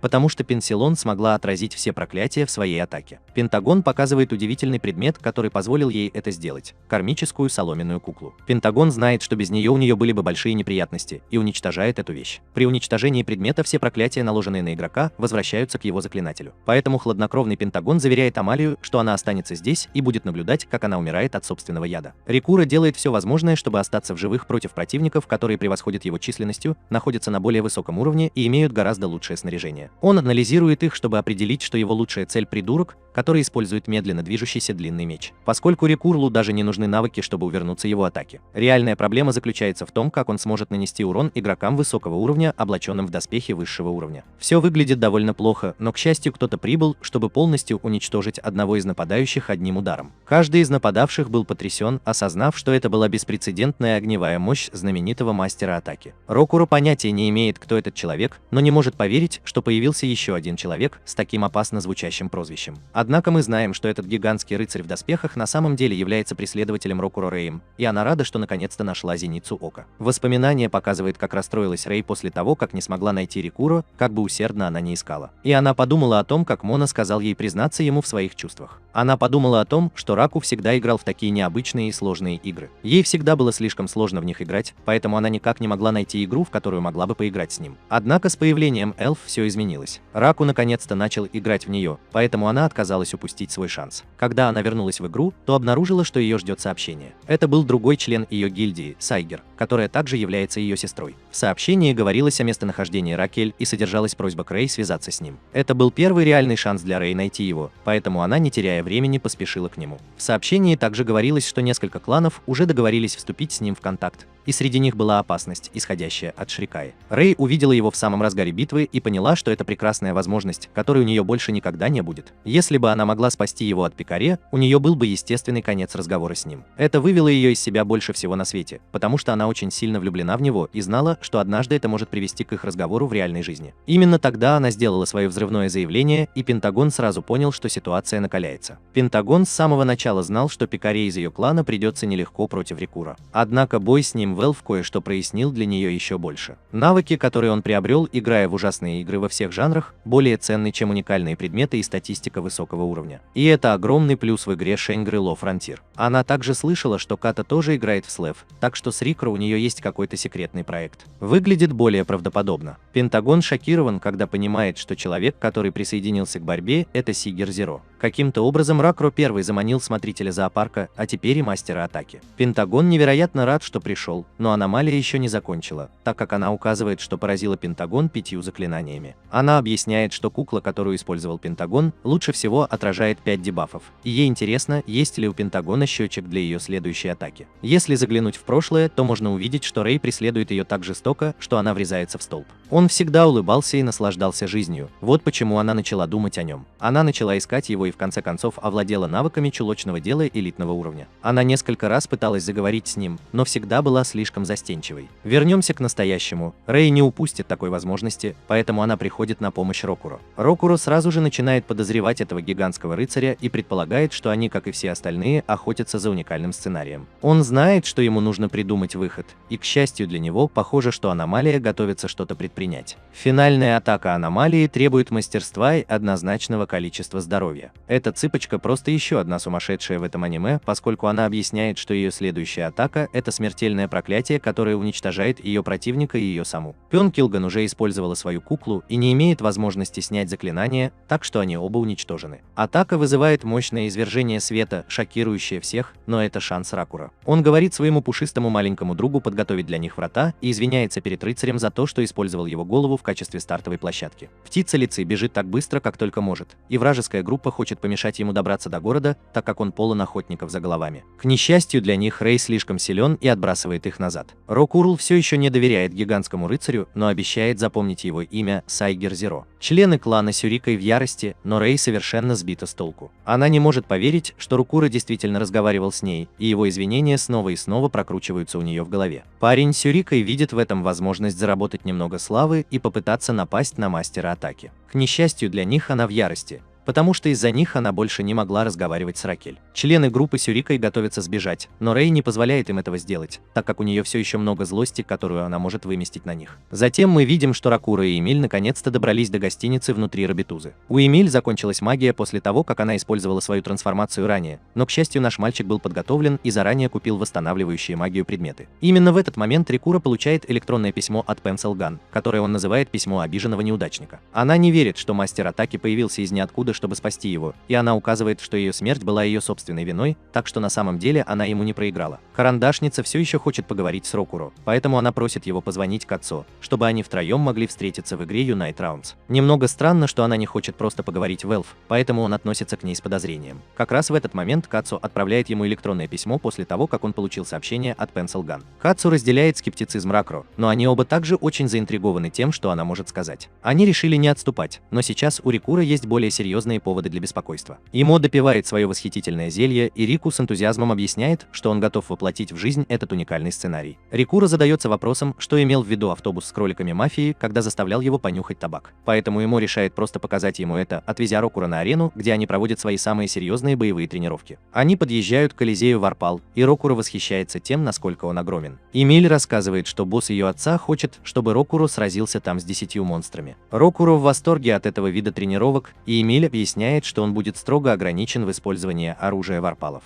Нашего мальчика это вполне устраивает, и он готовится повышать уровень, пока не сможет стереть самодовольную ухмылку с лица Пентагона. Рёкл хорошенько подтягивается, прежде чем вытащить свои клинки смерти и выпустить первого монстра. Наш главный герой довольно реалистичен, так как он не ожидает, что с первой попытки ему удастся убить 10 монстров подряд. Он планирует использовать метод проб и ошибок, чтобы изучить их тактику атаки и медленно, но верно одержать победу. Он просто шокирован своим первым противником, так как это свора гончих, которые всегда появляются группами по 5 и более человек. Их средний уровень 65, так что Рокуро задается вопросом, не произошла ли какая-то ошибка. Его безжалостный маленький друг-кролик объясняет, что ошибки нет, и именно так работает первый противник. Рокуро знает, что у него дел не в проворот, и его удар мгновенно уничтожает. Вернувшись в реальный мир, Рэй радуется тому факту, что Рокуро поговорил с ней, и мысленно прокручивает этот момент. Однако маленькой преследовательнице этого недостаточно, поскольку она напоминает себе, что нужно набраться смелости и отправить ему запрос в друзья при следующей встрече. Она задается вопросом, согласится ли он, и представляет, как ее мальчик говорит «да». Рэй воображает, что после этого они станут друзьями в реальной жизни, и от этого ее переполняет радость. Проблема в том, что она искала его в Третьей Риме после того, как покончила с головорезами, но не смогла найти, поэтому ей интересно, что он мог делать. Затем мы видим, что он делает, когда смотрит на гончих. Совершенно очевидно, что эти гончие воспринимают его просто как пищу, и Немо указывает, что это уже 7-я попытка Рикуро. К счастью, на арене не применяется наказание за смерть. Однако не только огромное количество этих тварей и их высокий уровень причиняют огромную боль нашему герою с клювастым лицом,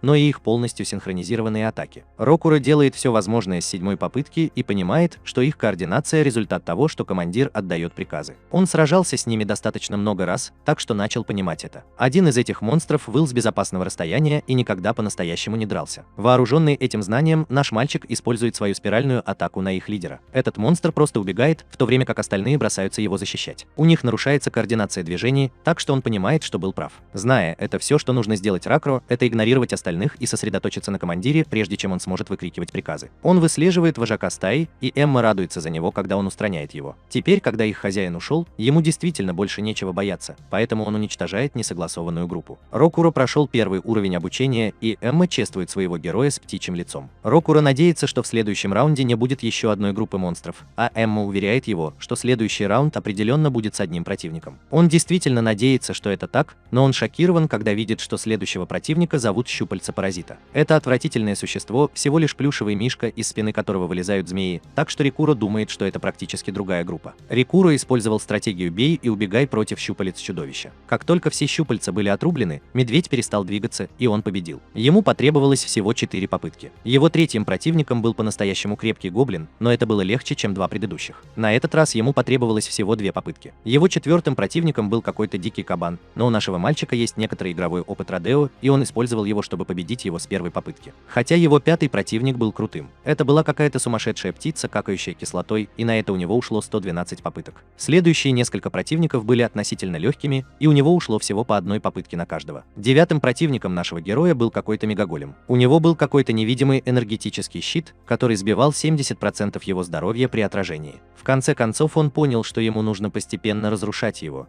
и он победил его с 7-й попытки. Наш мальчик взволнован больше, чем когда-либо, поскольку у него остался только 1 противник. Но он очень расстроен, увидев, что после всех этих боев он поднялся всего на 2 ничтожный уровень. Это, конечно же, из-за ошейника души Варпала, который Вэш навязал ему, что значительно сокращает его опыт вдвое. Электронное письмо побуждает птичий мозг сделать перерыв, так как она заметила, что у Рикрела ужасный взгляд. Однако наш мальчик так не думает и делает забавное лицо, заявляя, что вся оптимизация идет у него отлично. Рокуро требует, чтобы следующий монстр вышел вперед, и он потрясен, увидев, что Ваш пришел в гости. Ваш впечатлен тем, что Рокуро уже достиг финального уровня, и отмечает, что время для этого было выбрано как нельзя лучше. Рокуро знает, что это не было случайным совпадением, поскольку он думает о том, как победа над 9-м монстром только что привела к появлению флага события. Вэш объясняет, что в качестве последнего противника Рокуро он заставит его сразиться с монстром, которого он только что поймал. Вэшу действительно пришлось приложить немало усилий, чтобы поймать этого монстра, и он отправляет закованного в цепи зверя на арену. Вэш освобождает существо, а наш мальчик никак не может понять, что это за монстр. Он думает, что это какой-то манекен из далекого прошлого, который пытался слиться с деревом, чтобы продлить себе жизнь. Ваш внимательно наблюдает и сомневается, что Рёкл сможет победить этого монстра в его нынешнем состоянии. Из-за этого он меняет критерий ветра. Этот монстр, по-видимому, безумно силен, так что все, что нужно сделать Реку, чтобы победить, это продержаться 5 минут.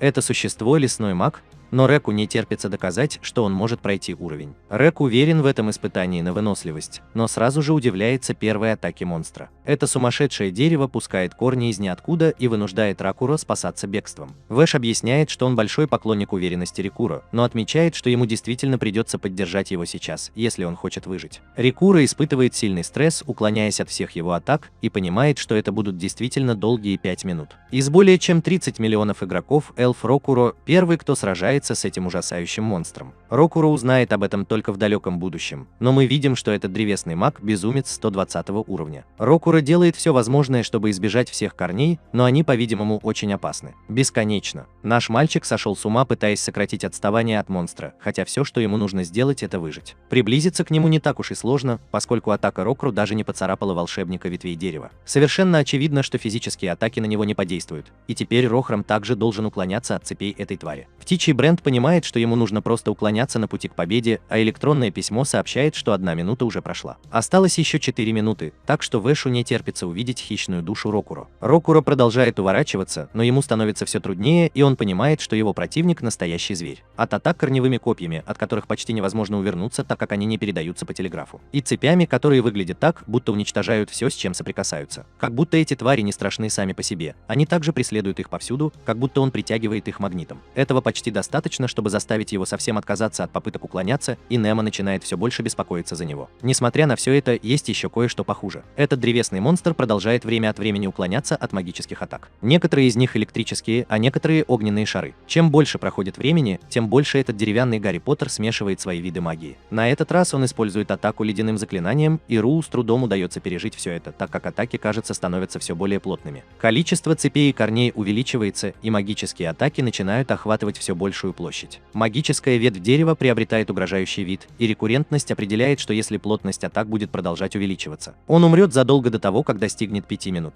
Как раз в этот момент из земли вырывается фиолетовый туман, и это просто еще одно заклинание из арсенала дерева, о котором Рикуру должен беспокоиться. Борьба начинает казаться бесполезной, так как эта штука может нейтрализовать физические атаки и постоянно добавляет свои собственные. Рикура начинает думать, что у него было бы больше шансов против Ликаона, который оставил ему шрамы, и он действительно начинает терять надежду. Он так устает, что едва может нормально мыслить. Рику готов сдаться, вернуться домой, поесть чего-нибудь, пока он обдумывает стратегию, и попробовать еще раз позже. На самом деле за проигрыш не полагается никакого штрафа, так что ему уже все равно. Именно в этот момент Рикул приходит в себя и напоминает себе, что он не слабак. Он испытал такое же чувство безнадежности, когда столкнулся с землекопом, когда сдался и был вынужден положиться на Эмиля. Рикул издает боевой клич, потому что он полон сил и не позволяет себе срезать углы. Он думает, что играя в такое количество мусорных игр за всю свою жизнь, он чуть не превратил свой мозг в мусор, но теперь с этим покончено. Эмили Ваш чувствует, что что-то изменилось, и Рикура делает еще один рывок. Он заявляет, что перегружен мусорным гамиумом, и ему нужно уравновесить это с помощью божественного гамиума. Рикро бежит по маршруту, чтобы еще раз приблизиться к дереву, и обещает себе, что не сдастся. Ваш впечатлен тем, что ему удалось прорваться сквозь волны атак и выйти на дистанцию ближнего боя,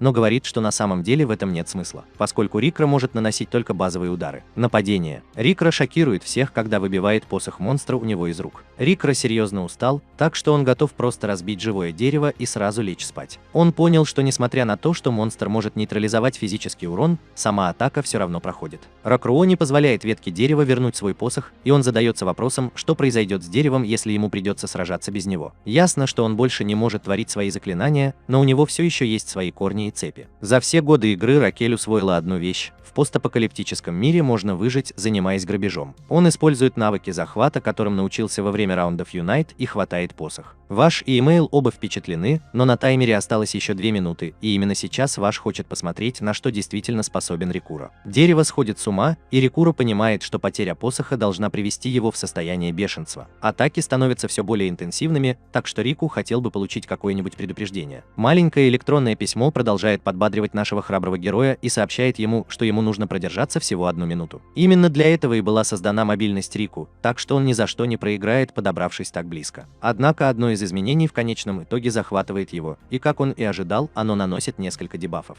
Он не сможет увернуться, а волшебник деревьев приближается к нему. Ракро посылает посох прямо в небо, заставляя дерево вместо этого броситься за ним. Дерево в конце концов забирает его, но Рокуру не может поверить, что монстр действительно забрал его. Ракро издевается над тупым монстром, потому что оно победило бы, если бы продолжало атаковать, но теперь время вышло. Он называет его деревянной головой, но шокирован, когда монстр просто решает продолжить атаку. Ракро спасает свою жизнь, указывая на то, что бой должен быть окончен. К счастью, Эш вмешивается, так как 5 минут истекли, и полностью выводит монстра из игры. Ракро победитель, и Вэш действительно впечатлен его душой Варпала. Рокуру не может поверить, что Вэш только что уничтожил его, и удивляется, как он смог нанести ему физический удар. Вэш объясняет, что он может нейтрализовать физические атаки только тогда, когда у него есть посох, а без посоха это просто анимированное дерево. Эмиль приезжает отпраздновать это событие, и Макрон очень рад услышать, что теперь он получит свою награду за выполнение задания. Ваш объявляет его почетным кроликом, но Рикуру думал, что за победу можно получить редкий предмет или что-то в этом роде. Ваш снимает ошейник Варпала с шеи Рикурла, официально завершая уникальный сценарий, и маленькие кролики уходят.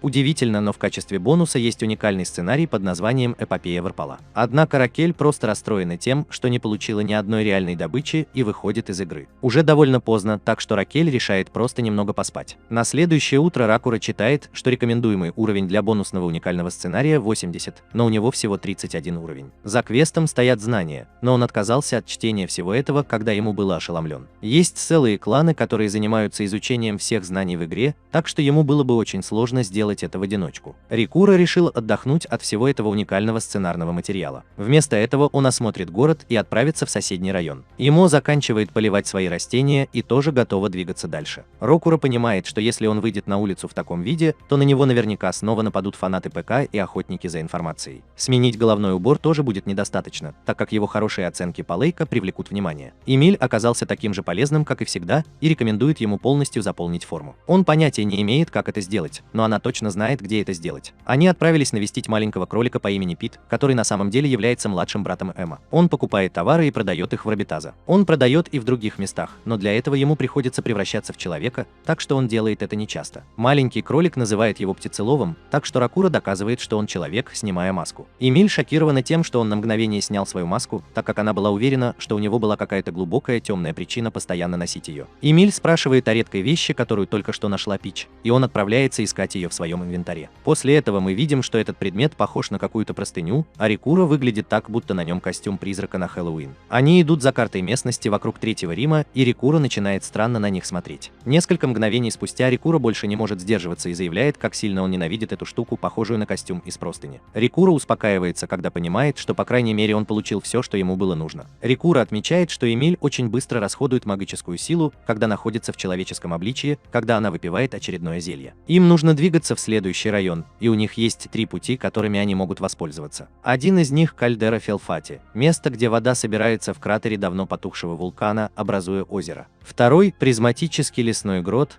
лабиринт пещер, заросших растительной жизнью. Последний маршрут – железные руины божества. Это руины эпохи божества, которые получили свое название из-за множества парящих железных досок. Рикура осознает серьезность этого решения и советует Эмилю успокоиться, когда она рекомендует отправиться в кальдеру Фелфати. Рикура решает пройти через призматический лес и объясняет свое блестящее решение. Он заявляет, что они должны избегать руин божества любой ценой, потому что он считает, что это ловушка. Пока Рокура занят восхвалением собственной гениальности, Эмиль замечает человека, который, как она помнит, наблюдал за ними. Этот человек в доспехах выглядит как жуткий преследователь, и Макро потрясена, увидев, кто это. В другом месте мы находим где-то припаркованный корабль и встречаем лидера клана Сюрикаев по имени Ацелот. Он разочарован в своем клане за то, что тот подвел его и опозорил их клан. Они извиняются и винят в своей неудаче прибытия мастера атаки. Однако Ацелот не хочет слышать никаких оправданий. На кону секрет уникального сценария, так что им следовало ожидать появления лучших игроков.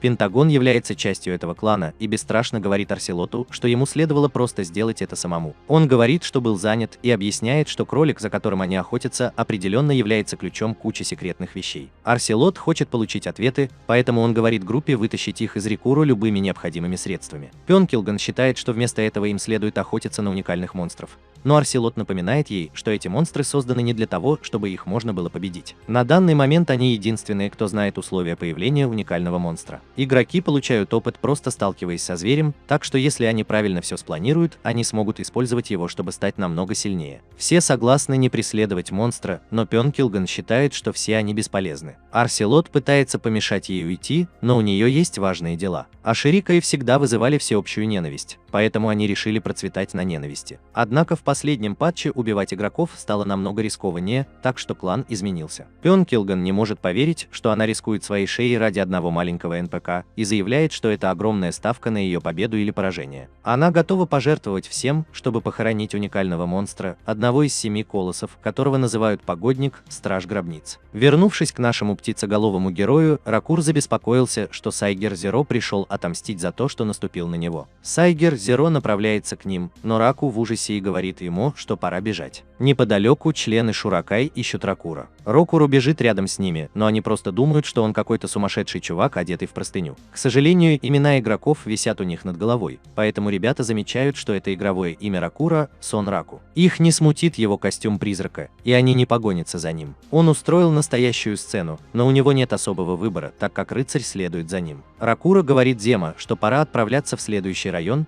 и проводники Ашуракай определили, что птичий мозг направится к железным руинам. Они связались с другими членами группы и приготовили засаду у выходных ворот. Электронное письмо напоминает Ракура, что он сказал, что они отправятся в грот призматического леса, и он объясняет, что идет не в том направлении, чтобы обмануть всех. Он знает, что они будут ждать его у ворот, но он планирует оторваться от них в переулке. Его план сработает, когда они потеряют Рикро из виду и решат просто подождать у ворот в направлении железных руин. Наш гениальный протагонист отлично маскируется, используя простыню, и учит Эмму нескольким приемам обмана. В конце концов они добираются до места назначения, но остолбеневают, когда позади них появляется Сайгер Зеро. Рикура все еще думает, что гигантский рыцарь – это парень, и опасается худшего. Он испытывает некоторое облегчение, когда Сайгер Зеро просто отправляет ему запрос в друзья. Сайгер Зеро бормочет, что хочет с ним подружиться, но ее голос настолько тих, что Рокуру не слышит ни единого слова. Рокура начинает сомневаться, девочка ли она, но начинает относиться к этому скептически. Он думает, что она, возможно, пытается усыпить его бдительность, но понимает, что он уже был бы мертв, если бы мастер атаки захотел этого. У Рикура серьезные проблемы с доверием, и он задается вопросом, не пытается ли она подружиться с ним, чтобы он рассказал о сценарии. Он приходит к выводу, что рыцарь-гигант должно быть что-то замышляет, поскольку она смогла разгадать его маскировку и определить его цель. Ракура уверен в себе, так как он геймер, который раньше проходил через все виды ПВП. Он готов ко всему, поэтому он планирует сыграть ей на руку, и он уверен, что все еще может победить ее. Ракура принимает приглашение в друзья, и мечта маленького сталкера наконец-то сбылась. Затем мы видим, что то, что она нашла его, было полной удачей, но она не могла быть счастливее. Она говорит Рикура, что может помочь ему пройти игру, но кто-то серьезно подорвал доверие Рикура раньше. Он воспринимает ее простое предложение как доказательство того, что она пытается сделать его своим должником, чтобы потребовать от него информацию. Рикура отклоняет ее предложение, говоря, что не хочет, чтобы его заносило, поэтому она приносит извинения и искренне желает ему удачи. Рикура извиняется за то, что раньше использовал ее гигантскую голову в качестве табурета, но она говорит, что все в порядке, и он может делать это в любое время. Они прощаются, и Рикура думает, что странно, что она так быстро отступила. Эмиль считает, что рыцарь выглядит довольно сильным, а Рикура считает, что Сайгер Зеро, вероятно, примерно в 4 или 5 раз сильнее его. Эмиль говорит, что у Рикура более сильная душа Варпала, но наш человек-птица до сих пор понятия не имеет, что такое душа Варпала. Рэй просто смотрит ему вслед, и Рикура решает просто забыть обо всей этой встрече. Рэй понимает, что девушка, с которой он был, является НПК, но ей становится все равно, когда она вспоминает, что Ракель наконец-то приняла ее просьбу о добавлении в друзья. Мальчики Ашуракай понимают, что их обманули, и решают направиться в призматический лес. Они замечают ужасающего мастера атаки, который просто стоит там, и вместо этого решают убежать. В лесу наш дуэт наконец-то может расслабиться, так что Эмо снова превращается в кролика, а наш герой в птицу. Туннель покрыт светящимся мхом, и Рикура объясняет, что он видел множество вещей, когда выходил из туннелей в других играх. Пушки нацелены на него в виде красивых падающих звезд. Однако этот удивительный лес превосходит все остальное. Это прекрасное место, и лес является домом для очень уникальных существ. К ним относятся рабочие пчелы Империи и некоторые насекомые, которые одновременно служат хранилищем. Жуки уничтожают друг друга направо и налево, и Макро приходит в восторг, потому что ничто не сравнится с проникновением в новую область. У Ракро немного не хватает денег на покупку предметов,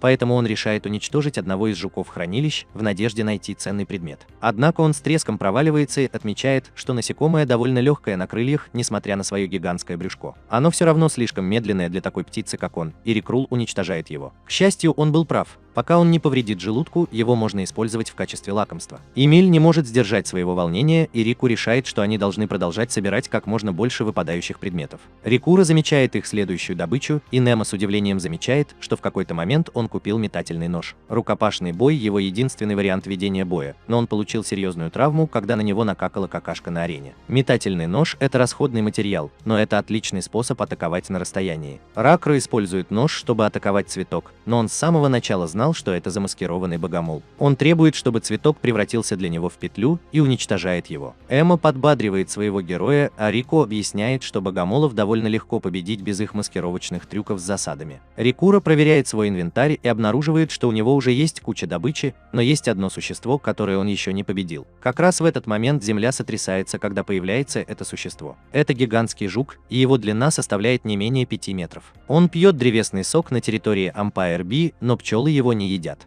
Пчелы нападают на одинокого жука, а Макрос — это лабиринт, потому что они четко выполняют приказы своей королевы. Наш мальчик начинает разыгрывать драку и указывает на то, что жук висит там. Следующим будет Эмиль, которая сделает несколько цветовых комментариев, но она не слишком хороша в импровизации. Ожесточенная битва продолжается, и жук использует свой рог для атаки, пробираясь к пчелиному гнезду. Эмиль наконец-то готов вмешаться с комментариями, но просто говорит, что жук большой. Наш мальчик начинает с более подробных комментариев и указывает на то, что пчелы создали несколько слабых мест в броне жука. Пчелиная матка как раз собирается отдать приказ своей армии закончить битву, но жук неожиданно направляется прямо к королеве. Жук только и ждал, чтобы попасть в зону досягаемости королевы, и не одержал победы. Без вожака остальные звери разбегаются, а жук возвращается к своей трапезе. Рокроу восхищается жуком-воином, но этот жук безумен, и он отправляется за ними следом. Они спасаются бегством, а Рокроу пытается объяснить, что он просто хотел собрать добычу, которую уронили пчелы. Эмма указывает на то, что жук, должно быть, подумал, что им нужен его сок, и Рокроу приходит в голову идея. Он бросает на богомола желудочный мешок, который лопается, и вместо этого жук бросается за ним. Теперь ситуация изменилась, так что отдача нацелена на трещины в броне жука. Благодаря своей удаче он наносит массу критических ударов, и некогда гордый воин-жук превратился в груду пустоты. У Рику теперь полный инвентарь всякой всячины, так что он старается собрать побольше. Эмма не понравилась идея использовать труд всех пчел, но Рику объяснил, что они живут в мире, где жуки едят жуков. Ракра помнит, что боссом района является паук, а Эмиль объясняет, что его называют паук-клоун. Паутина теперь повсюду, так что Рак предполагает, что они, должно быть, подбираются все ближе к боссу. Ракура решает бесстрашно войти в пещеру, но мы видим, что его поджидает ужасный паук. Беглый взгляд в недавнее прошлое показывает, что другая группа и одна девочка в ужасе от того, что их лидер хочет сразиться с местным боссом так скоро. Их лидер говорит ей успокоиться, так как он уверен, что они могут победить, но в итоге этот парень просто застревает в паутине. Девочки приходят в ужас, и мы понимаем почему, ведь они только что столкнулись с ужасающим пауком-клоуном. Вернемся к настоящему. Ракель направляется к пещере. Однако ему запрещено входить, так как другие игроки в данный момент сражаются с местным боссом. Парень с розовыми волосами, которого мы видели ранее, падает и жалуется, что ему придется снова карабкаться наверх. Пинки все еще уверен, что сможет исправить эту ужасную ситуацию, но в итоге его просто расплющивает как блин. Рокос читает молитву за погибшего искателя приключений, но теперь он готов к своей очереди. Невинный маленький Эмиль шокирован тем, что он может так быстро двигаться дальше,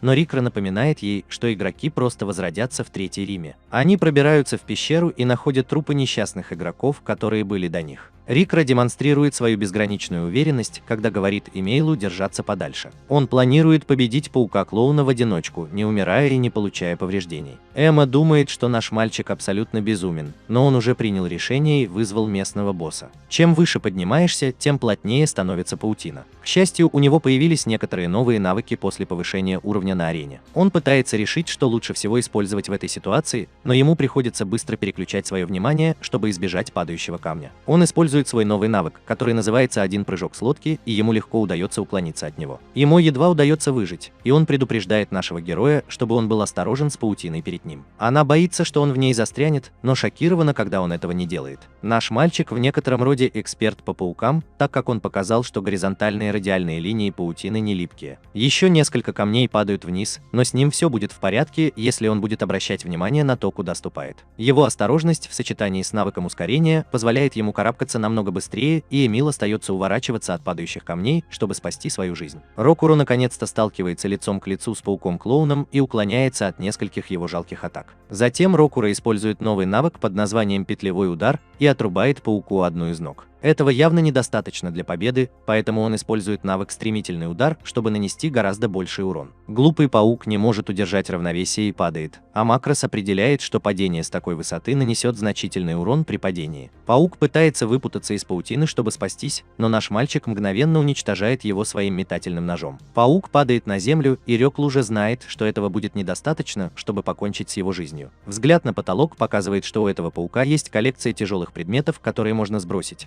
Поэтому Реклу приходит в голову идея. Паук-клоун готовится ко второму раунду, но наш мальчик уже начал бросать камни и деревья, чтобы раздавить паука. На паука падают, и Эмиль радуется, потому что действительно кажется, что ее герой победит паука невредимым. Паук начинает подниматься, и Эмиль задается вопросом, что же делает наш сумасшедший главный герой, когда он начинает спускаться. Оказывается, Рокура не удовлетворен победой таким образом, поскольку если он не может победить даже простого местного босса в лоб, то он будет недостаточно хорош, чтобы взять верх. Вниз по Ликагону. Пентагону. Ракура обрушивается на паука, чтобы нанести критический удар, и босс зоны полностью взрывается. Затем Эмма приходит отпраздновать, когда Заркросс объявляет победителя. Он победил, как и обещал, без повреждений и смертей. Как раз в этот момент он получает сообщение от Ночи Карандаша, но он не единственный. Какая-то блондинка тоже получила это сообщение. Она очень разочарована, так как слышала много разговоров о том, что с боссами тяжело работать в одиночку, но она только что сделала это с землекопом. На самом деле этого игрока зовут Кацо, и она с нетерпением ждет чего-то, что действительно бросит ей вызов. Вернувшись в игровой магазин, Рэй взволнованно говорит Мане, что ей больше не нужно преследовать Рикрела как придурка, потому что теперь они друзья. Рэй в восторге от ее увлечения с тех пор, как смог проскочить мимо первого городка и каким-то образом привез с собой неукротимого кролика Варпала. Рэй приходит в восторг, когда думает, что в магазине появился Ракф, но это просто какой-то случайный парень. Оказывается, что Раку не появлялся в магазине уже несколько дней,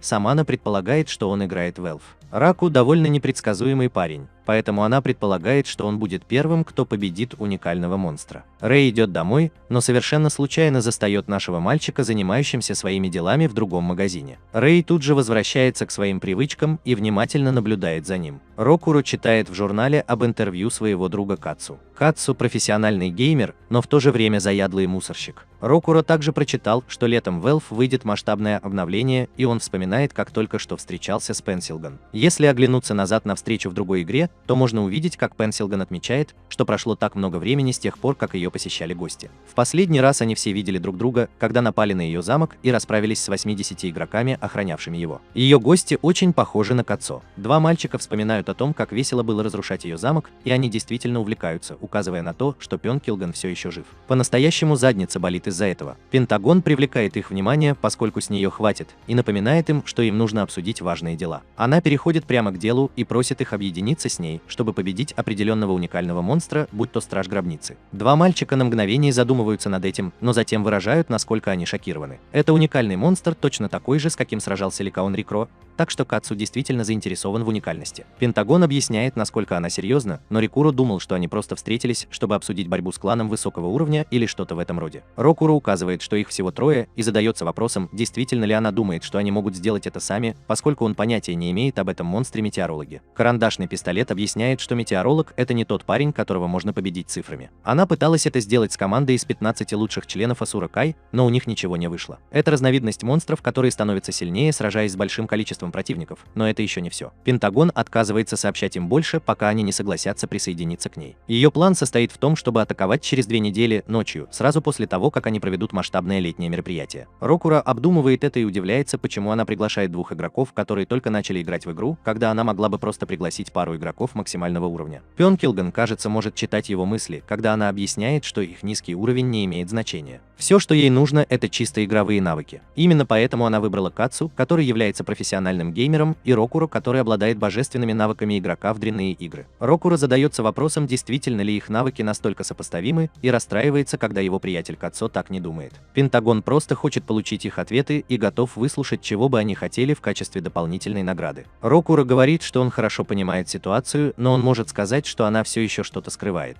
Он пока ни на что не соглашается и говорит ей, что она должна рассказать им свой секрет. Пентагон сообщает им, в чем дело, но у нас нет возможности это услышать. В реальном мире Рику выходит из магазина, и Рэй окликает его из своего укрытия. Рику застигнут врасплох и просто вспоминает, что она была какой-то девочкой из его класса год назад. Рэй смущенно смотрит на него, а Рику отчаянно пытается вспомнить ее имя. К счастью, он вспоминает об этом на последнем втором месте, и Рэй отмечает, какое это большое совпадение, что они встретились именно там. Наш мальчик просто покупал обычные принадлежности для геймеров, а Рэй направлялся на тренировку по дзюдо. Рэй рассказывает, как Мана сказала ей, что он играет в Эльф, и она рассказывает ему, как она тоже играет. Она хотела бы как-нибудь поиграть вместе, но Ракурл отвлекается на сообщение. Это срочное сообщение от Пенсилган, поэтому он прощается с Рэем и убегает оттуда. Рэй просто рада, что ей удалось подобрать несколько слов, чтобы поговорить с Рокуро. Рокуро купил так много энергетических напитков, а это значит, что он, должно быть, планирует провести долгую игровую сессию, так что она надеется снова встретиться с ним в игре. Дома Рокуро загружает Эльф и задается вопросом, не следовало ли ему спросить игровое имя Рэй. В игре электронное письмо приветствует его слишком близко, и Рокуро говорит, что ему есть что ей сказать. Рокуро говорит, что через 2 недели он будет сражаться с погодой в Тумгард, и он подумывает о том, чтобы убрать Эмма с вечеринки на это время. Эмма просто сходит с ума, услышав имя Ведомен, и тут же убегает, чтобы рассказать об этом своему отцу, боссу мафии. Ракура понятия не имеет, что все это значит, но у него нет времени выяснять, так как ему нужно встретиться с Пенкилгоном. Оглядываясь назад на их встречу, можно увидеть, что Ракура просит Пенкилгона взять с собой Эмиля, который был НПК. Пенкилгон, конечно же, знаком с маленьким кроликом и говорит ему, что если он действительно заботится об Эмиле, то ему следует убрать ее со своей вечеринки. Затем она шокирующе рассказывает, что в Эльф после смерти НПК они не будут возрождены. Некоторое время спустя мы видим, что отец Эмма вызвал Ракура, чтобы услышать его планы прямо из его уст. Он хочет знать, правда ли, что Ракура планирует затеять драку с тем, кто известен как Огненная Смерть. Ракура мгновенно понимает, что это внезапное событие должно быть важным. Лучшая тактика, которую он может использовать прямо сейчас, чтобы поговорить с боссом мафии, это сыграть роль в этом сценарии и его персонажах. Если он все сделает правильно, то, возможно, получит ценную информацию о метеорологе. Ракура решил, что он должен убедить Вэша перейти на его сторону, и ключом к этому будет использование слова «душа хищника». Вэш напоминает Ракура, что он слишком слаб, чтобы противостоять метеорологу. Ракура драматично показывает, что он принимает этот вызов не потому, что думает, что может победить. Он объясняет, что будет выступать только в качестве поддержки, поскольку большую часть боя будет вести его товарищ по команде. Ракура объясняет, что группа убийц использует погодника в корыстных целях. Они накапливают тонны опыта, просто сталкиваясь с ним снова и снова. Товарищ Ракура по команде – дезертир из этой группы, и она хочет покончить с этой борьбой раз и навсегда. Ракура объясняет, что она приняла все меры для обеспечения победы, но Ваш возражает, что не имеет значения, сколько мер они примут. Если они недостаточно сильны, то они просто отправятся на миссию саморазрушения. Смертельные миссии – это совсем не то, что нужно для обладания душой Варпала, и Вэш научил его чему-то большему. Ракура не намерен проигрывать и объясняет, что он и его друзья просто хотят поддержать волю своего лидера к победе над метеорологом.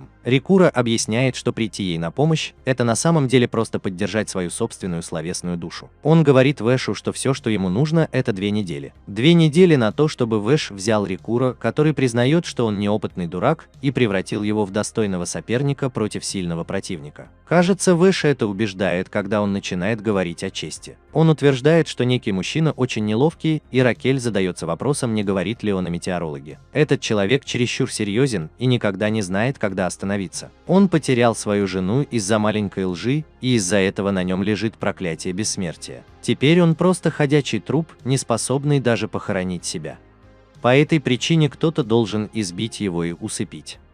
Ваш поклялся не нападать на этого человека, но поскольку Ракур так настойчив, он не станет его останавливать. Вдобавок ко всему, на этом настаивает даже его любимая дочь. Ваштону приходится постоянно следовать за ним, поскольку он соглашается помочь ему. Ракур в шоке, когда они приходят в кузницу. На мгновение он радуется тому, что проделал хорошую работу, пройдя на следующий этап турнира Рабитаза. Ваш обращается к кузнецу по имени Билок, который также является одним из братьев и сестер Эммы. На данный момент у них уже 3 детей, так что Раку задается вопросом, все ли деньги, находящиеся в Рабитузе, принадлежат детям вашего. Раку представлен, и Билик говорит, что он выглядит точно так же, как человек по имени Зло. Ваш бросает взгляд на оружие Ракура Варпала и рад видеть, что Ракура хорошо воспринял его оружие. Ваш заявляет, что он будет подниматься по оружию, но Байлак шокирован, услышав это. Она не может поверить, что Ваш сам будет держать молот в руках, но Ваш объясняет, что он должен это сделать. Если Ракура собирается сразиться с огненной смертью, он не может просто сидеть и ничего не предпринимать. Байлак приходит в крайнее возбуждение и отправляется открывать кузницу. Ваш спрашивает Ракура, есть ли у него какие-нибудь хорошие материалы, которые он получил после трудной битвы, поэтому Ракура просматривает его инвентарь. В конце концов он что-то находит и дарит Вашему панцирь 4-угольного жука. Он действительно долго выдерживал натиск пчел Империи, так что это должен быть хороший материал. Ваш соглашается и приводит себя в порядок. Байлок объясняет, что Рикро должен считать себя счастливчиком, поскольку их босс уже несколько лет не брал в руки молоток. Последний раз это было еще до того, как он стал королем кроликов. Имо рассказывает, что Ваш на самом деле искусный кузнец, и он тоже необычный кузнец. Его опыт в ковке позволяет ему называть себя мастером-ремесленником, а его ноу-хау в области подделки Age of Divinity делает его древним мастером. Как мастер и в том, и в другом, он божественный мастер, высший кузнец, второй после всех остальных. Эмиль приходит в восторг, когда ее отец готов приступить к работе. Ваш бьет молотком по оружию Ракро, и Рак с удивлением видит, как появляются магические круги. Они появляются при каждом ударе и затем впитываются в оружие. Чушь собачья рассказывает, что восхождение включает в себя чтение воспоминаний опыта, которые оружие получает в бою, и превращение их в то, чем они должны быть. Другими словами, это техника, которая возвращает оружию его истинную форму. Оружие в названии которого есть слово «варпал», запоминает сражения с сильными противниками. Ваш забирает их воспоминания о сражениях в руках Рикро и о силе врага Шанга, вложенной в материал, который он дал вашему. Затем он смешивает эти два элемента вместе, чтобы изменить форму оружия. Бейлок отмечает, что Рикуру сражался с Ликаоном на равных, поэтому ей не терпится увидеть, какое оружие получится в результате. Ваш начинает петь, и нужно сказать Рикуро, чтобы он успокоился, так как это очень важный момент. Маленькие кролики в восторге от того, что видят мастера за работой, а Ваш просто продолжает причитать над оружием. Через некоторое время Ваш наконец объявляет, что измельчители варпала обрели свою истинную форму и название. Теперь это оружие лунный клинок, растущий, и лунный клинок убывающий. Из одного клинка получаются два меча, и только когда они соединены вместе, они покажут свою истинную ценность. Рокуро, конечно же, в восторге от этого удивительного подвига и сразу же отправляется проверять их статистику. Что касается воскового оружия, то при использовании в бою с противником более высокого уровня оно уменьшает здоровье владельца при нанесении критического удара. Однако оно также увеличивает урон при следующей атаке. Что касается убывающего клинка, то он восстанавливает здоровье при тех же условиях. Из этого становится ясно, что лезвия действительно дополняют друг друга. Затем Рокуро читает, что термоядерный датчик будет заполнен после нанесения нескольких критических ударов. Рокуро не может поверить, насколько это круто, ведь это означает, что лезвия соприкасаются друг с другом. Рокуро хочет попробовать их прямо сейчас, но, к сожалению, обнаруживает, что у него недостаточно характеристик, чтобы экипировать их. Рокуро успокаивается от разочарования, когда понимает, что это простая математическая задача. Требуемая статистика равна 150, а сейчас у него 57 баллов. Игроки получают по 5 очков за уровень. Рокуро впадает в настоящую депрессию, когда понимает, что это означает, что ему нужно достичь 50 уровня, прежде чем он сможет их использовать. Остальные пытаются утешить его, но это бесполезно, так как он хотел использовать свое новое замечательное оружие прямо сейчас. В третьей серии Рику опаздывает на встречу с Пинкилгоном и Кацо. Они в ярости, потому что он не просто немного опоздал, а они ждали его уже 3 часа. Рику объясняет, что он был занят уникальным сценарием и продолжал работать над ним, потому что появился синоптик. Карандаш Гон согласен снять с него ответственность за опоздание, если он раскроет всю полученную информацию. Казо не может в это поверить, и Мура отмечает, насколько смело Казо выбрал блондинку в качестве своего аватара. Казо заявляет, что ему не нужны советы по дизайну персонажа от парня, который выглядит как птица, и называет его печально известным преступником. Пентагон намеренно выбрал место для встречи с низкой посещаемостью, потому что на Ро очень много людей приходят за ним. Затем Ро рассказывает им обо всем, что он узнал о метеорологе, охраннике гробницы. Кацо задается вопросом, не имеют ли они дело с каким-то немертвым монстром, а Карандаш Гон вспоминает, что движения метеоролога действительно казались немного неуклюжими. Она предположила, что он был киборгом, но быть немертвым имеет больше смысла. Пёнкилган странным образом заявляет, что ей нужно кое о чем позаботиться, и просит их встретиться позже той же ночью. Она также советует им тем временем набраться опыта в железных руинах и дает им удочку и карту. Ребята понятия не имеют, как эти предметы должны помочь, но Карандашон показывает, что все это обретет смысл, когда они доберутся туда. Карандашон собирается уходить, но замечает странного маленького кролика на спине Рикуро. Она заметила что-то странное, когда вошел второй Рикуро, и задается вопросом, действительно ли он думал, что маскировка сработала. Рикуро делает свою лучшую актерскую работу, притворяясь, что не понимает, о чем она говорит, и просто объясняет, что он просто следит за последними тенденциями моды. Пентагон потрясен, увидев, что ему удалось одурачить по крайней мере одного человека, в то время как Кацу задается вопросом, что же это за модный тренд. Пентагон решает закрыть этот вопрос и просто уходит. Эти двое парней взволнованно готовятся приступить к работе, но Рикуро нужно немного подождать, чтобы найти самый безопасный маршрут. Кацу был очень возбужден, но теперь он разочарован, так как теперь ему тоже приходится красться, так как он с Рикуро. Эмиль расстраивается, когда говорит Рикуро, что у нее сильно болит ухо, и она хотела бы немного подвинуться. Ката наконец понимает, что что-то не так, и пугается, когда видит, что оборудование Рикуро разговаривает. Джик поднят так, что Рикурл отпускает Эма на свободу, и он заявляет, что просто пытался понять, сколько времени потребуется Катсу, чтобы это заметить. Катсу понимает, что это НПК из уникального сценария. Присмотревшись повнимательнее, он пожалел, что у него нет такого персонажа, но Рокуро сказал ему взять свой собственный. Ребята наконец-то добрались до входа в руины, и Рокуро объяснил, что хочет достичь 50 уровня как можно скорее. Катсу рассказал, что это его первый раз на вечеринке, и на самом деле это первый раз, когда Рокуро развлекается с другим игроком. Они добрались до входа в железные руины Дивинити, и оба пришли в восторг, поскольку атмосфера здесь явно отличается от остальной части игры. Мы ненадолго заглянем в прошлое, поскольку наша группа проводит небольшое стратегическое совещание. Пентагон объясняет, что в начале битвы метеоролог активирует навык, Это устанавливает максимальный уровень всех персонажей в округе, кроме него, на 50 уровень. Мальчики шокированы, так как метеоролог безумец 200 уровня. Вот почему их уровни на самом деле не имеют значения против него и игрока, главное это умение. Ребята все еще новички в игре, так что им по крайней мере нужно подтянуться до 50 уровня. Возвращаясь к настоящему, эти двое парней входят в железные руины Divinity. Они ищут скрытую зону, идеально подходящую для шлифовки, о которой им рассказал Пентагон,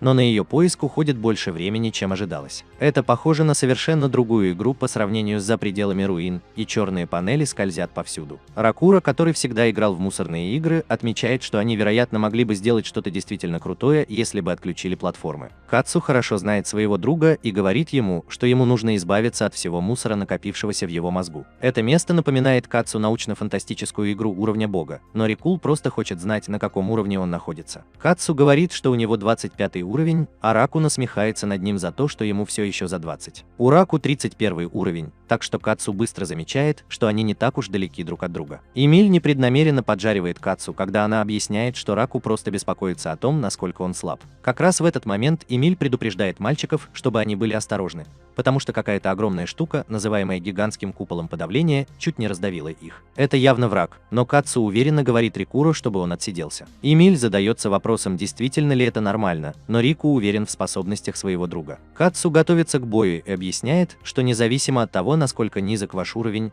Эльф по-прежнему дает игрокам шанс только благодаря мастерству. Он уничтожает дрона всего одним ударом и давит на своих товарищей по команде. Ката объясняет, что красное свечение на его руках – это заклинание, которое дает бонусы для повышения жизненной силы. Появляется все больше врагов, и он продолжает объяснять, что выбрал монаха, использующего кулак духа. Он не может использовать оружие, но взамен он может давать себе бафы и крушить предметы кулаками. Что касается его телосложения, то он вложил большую часть своих характеристик в HP в живучести. Кацо заканчивает уничтожать врагов и может определить, какое телосложение у Рикуро, просто зная его. Као догадывается, что Рикуро – это стеклянная пушка, которая фокусируется на силе и ловкости. Он отчасти прав, но Рикуро поправляет его, поскольку он боец, ориентированный на удачу и ловкость. Маленькое электронное письмо поправляет его еще больше и объясняет, что у Рикуро есть душа воина, но до сих пор никто не знает, что это такое. Они продолжают свое долгое путешествие, следуя точным указаниям на карте, которую им дал карандаш. Она заставляет их двигаться в нескольких направлениях и проходить через множество комнат. Все они поражены человеком, который составил карту, так как это должно быть потребовало большого терпения. Последняя инструкция – прыгнуть в яму, но они останавливаются, думая, не является ли это какой-то шуткой, чтобы заставить их самих покончить с жизнью. Ката не хочет, чтобы стеклянная пушка Рикуро мгновенно погибла, спускаясь туда, поэтому он берет инициативу на себя. Ему говорит, что Ката храбрая девушка, но Рикуро пытается объяснить, что Ката на самом деле парень. Ката говорит им спуститься, но при этом называет Рикуро неудачником.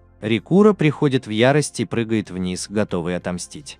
Однако он быстро забывает об оскорблении, когда видит, что они добрались до скрытого места. Согласно инструкциям Пентагона, они смогут выловить в озере чудовище под названием «Озерный змей образа жизни». Кэтса задается вопросом, действительно ли они смогут поймать что-нибудь на свои маленькие удочки, но они решают попробовать. Два друга очень любят соревноваться и решили посоревноваться, кто сможет поймать больше. Отец Рокуро часто брал его с собой на рыбалку, так что он знает все советы и хитрости. Рокуро быстро ловит рыбу, но Ката отмечает, что вероятно это больше связано с его везением. Рокуро удается поймать только лосося, но все шокированы, когда Ката вытаскивает свою гигантскую змею. Озерный змей – это мощное животное, поэтому Рокуро решает, что пришло время показать свое новое оружие. Ката напоминает Рокуро, что у него слишком низкий уровень, чтобы вооружаться лунными клинками, но Сникер Рокуро говорит, что у него было больше оружия. Это называется двойные клинки Империи Б. Змея начинает атаковать, и Нима объясняет Кацу, что она попросила свою сестру сделать эти клинки для Рикуро. Если оглянуться назад, то можно увидеть, как маленькая зайчиха заканчивает работу над лезвиями, сделанными из материала, который Рокуро привез ей из Империи Пчелиной Королевы. Байлок расстраивается, когда Рокуро почти забывает ее имя, поэтому он понимает, что ему, возможно, придется контролировать уровень привязанности к другим кроликам, кроме Эмилии и Вэша. Рикуро впадает в панику, когда у него начинаются травмирующие воспоминания из трешовой игры симулятора знакомств. В этом симуляторе знакомств ему приходилось балансировать между уровнями привязанности кучи разных девушек. Если бы он допустил хоть малейшую ошибку, его ждал бы плохой конец, когда все девушки переехали бы в Италию, чтобы работать под мастерьями в пиццерии. Его персонаж по имени Санраку Пиклфиш Селфиш раздавил бы своих подростков камнем для пиццы. Ракура быстро выходит из депрессии и поздравляет Байлока с изготовлением его новых лезвий. Она рассказывает, что его правый клинок обладает особым свойством. Затем мы наблюдаем, как он использует его против змеи. Ребята стараются изо всех сил, но у них не получается. Их уровень слишком низок, чтобы нанести существу больше, чем царапину. Рикура объясняет, что некоторые виды оружия, умения, заклинания и атаки монстров обладают свойством коррозии. Если нанести достаточный урон определенной части аватара, это нанесет видимый урон и создаст там слабое место. Байлок объяснил, что его оружие в правой руке не подвержено коррозии обычным способом. Оно поражает ту часть тела, на которую нападает Рикура, и со временем разъедает ее, больше напоминая разъедающий яд. Свойство разъедать накапливается и постепенно проникает внутрь. Если он продолжает красть все больше разъедающего яда при повторных ударах, это пробивает сопротивление противника к дебафу и заставляет разъедающий яд проявляться быстрее. Рикуру наконец-то удается создать слабое место, поэтому Ката сосредотачивает все свои силы, чтобы атаковать его. Им наконец-то удается ранить существо, и я хочу присоединиться к борьбе. Змея быстро нацеливается на нее, и Рёкл не успевает добраться до нее вовремя, но вместо нее прыгает Кацо, чтобы принять удар на себя. К счастью, Кацо выживает, потому что он построил себя как танк. Кацо оглушает змею так, что они все объединяют свои силы, чтобы атаковать чудовище, и в конце концов выигрывают битву. Бой определенно того стоил, так как он дал много опыта, и мальчики уже начинают повышать свой уровень. Куга поднялся на 4 уровня и открывает множество навыков. Он задается вопросом, сможет ли он связать эти навыки, но Ракура предполагает, что он перепутал эльф с другой игрой. Ракура даже не знает, что такое объединение навыков, но Кацу уверен, что это должно быть возможно, поскольку эльф – игра, в которой главное навыки. Кацу объясняет, что он должен был научиться этому на первом курсе, но Рикиор пропустит этот стартовый город. Затем Кацу объясняет, что навыки с разным уровнем владения могут быть объединены в центре под названием Skill Garden. Это позволяет ему создавать новые комбинированные навыки. Ракура теперь понимает, почему некоторые из его навыков меняли название, поскольку это просто означало, что теперь их можно связать. В саду умений можно сделать гораздо больше, так что Ракура приходит в бешенство, не зная ничего из этого. Затем Кацу упомянул о подработках и гильдиях, что еще больше выводит его из себя, так как он пропустил так много всего из-за того, что просто пропустил один маленький городок. Рикура решает, что из-за депрессии он ничего не добьется, и решает продолжать работать. Через некоторое время ребята объединяются с Пенсилган. Она довольна их прогрессом, так как Кацу сейчас 40-го уровня, а Макрос 42-го. Это большой прогресс за такой короткий промежуток времени, так что они идут с опережением графика. Кацу пытается объяснить, как мало Ракура знает о разных вещах, но Раку его совсем не слушает. Кацу очень впечатлен силой Эма, а Ракура рассказывает, что его драгоценный маленький друг-кролик уже достиг 56-го уровня. В целом у них все еще очень мало времени. Вот почему Пенсилган пришлось использовать дорогую палатку, которая одновременно служит точкой спасения. Затем Пенкилган сообщает, что им пора пойти навстречу с кем-нибудь, и этот час ночи – единственное время, когда они могут это сделать. Этот человек – уникальный НПК по имени Сицуна, и им нужно поговорить с ней, чтобы сразиться с Уэзермонтом. Где-то ночью мы видим эту Сицуну, которая поет под деревом. Затем Ракура и его друзья пробираются через призматический лес. Карандашный пистолет объясняет, что им нужно найти темное пятно среди всего этого люминесцентного мха. Когда они находят это место, она нажимает на него, и открывается потайной ход. Рокуро расстроен из-за того, что он прошел через лес, не найдя этого места, но Пенсилган объясняет, что найти эти скрытые во времени участки – это большая удача. Она даже случайно наткнулась на это место. Рикуро смотрит свысока на тех, кому повезло меньше, чем ему, но Кацу не одобряет его глупое выражение лица. Пентагон приказывает им прекратить это маленькое комедийное представление, поскольку они достигли места назначения. Это место наполнено прекрасными цветами, но команда считает, что это довольно жутковато. Неподалеку слышится пение, и Ката обращает их внимание на поющую девочку. Эта девочка прозрачна, так что наш герой с птичьими мозгами задается вопросом, не является ли это ошибкой в этой игре божественного уровня. Ката жалеет своего друга-любителя мусорных игр, так как его разум всегда предполагает ошибки, а не сюжетные причины. Пенкилган приветствует этого НПК по имени Сацуна, и Рикура обращает внимание на то, что ее одежда не выглядит так, как будто она принадлежит миру фантазий. Он задается вопросом, не из античной ли она эпохи сеттинга божества. Если это так, то у нее может быть ключ к уникальному сценарию, который он раскрыл. Рикура решает представиться, представив себя человеком со 100 навыками, но Пентагон прерывает его и представляет своих друзей как марионетку номер 1 и марионетку номер 2. Они ее козырь в рукаве, чтобы наконец-то успокоить Уэзермонта. Имо и Кацу назвали свои имена, но Рикур хочет еще раз представиться. Пёнкилган признает, что ее новая команда сейчас выглядит не очень хорошо, но она планирует потренировать их перед боем. Затем эта призрачная леди говорит несколько удивительных вещей, поскольку она никогда не встречала кого-то, у кого было бы присутствие сути, которое использовалось дважды, когда речь шла о Ракура. Вдобавок ко всему, его также сопровождает ребенок Золушки. Ракура понятия не имеет, о чем она говорит, но Сацуна просто говорит, что он напоминает ей кого-то, кого она знала давным-давно. Она благодарит его за то, что он оживил некоторые давно утраченные воспоминания, но ее локон все еще полностью растрепан. Однако пришло время перейти к делу, поэтому появляется экран, предлагающий им начать новый уникальный сценарий. Ребята соглашаются, и Сацуна рассказывает, что метеоролог был ее самой большой любовью. У них возникло небольшое недоразумение, и она скончалась. С тех пор всю свою жизнь метеоролог только и делал, что охранял ее могилу. Сацуна понятия не имеет, сколько времени прошло с тех пор, но следующее, что она осознала, это то, что она была похожа на привидение. Сацуна не испытывает обиды из-за того, как закончилась ее жизнь, но она верит, что все, что заканчивается, должно остаться в прошлом. Это не должно ограничивать чье-то настоящее или будущее. Ей невыносимо осознавать, что Уэзермон по-прежнему привязана к ее прошлому. Уэзермон использовала созданное ею заклинание, чтобы создать барьер вокруг своей могилы,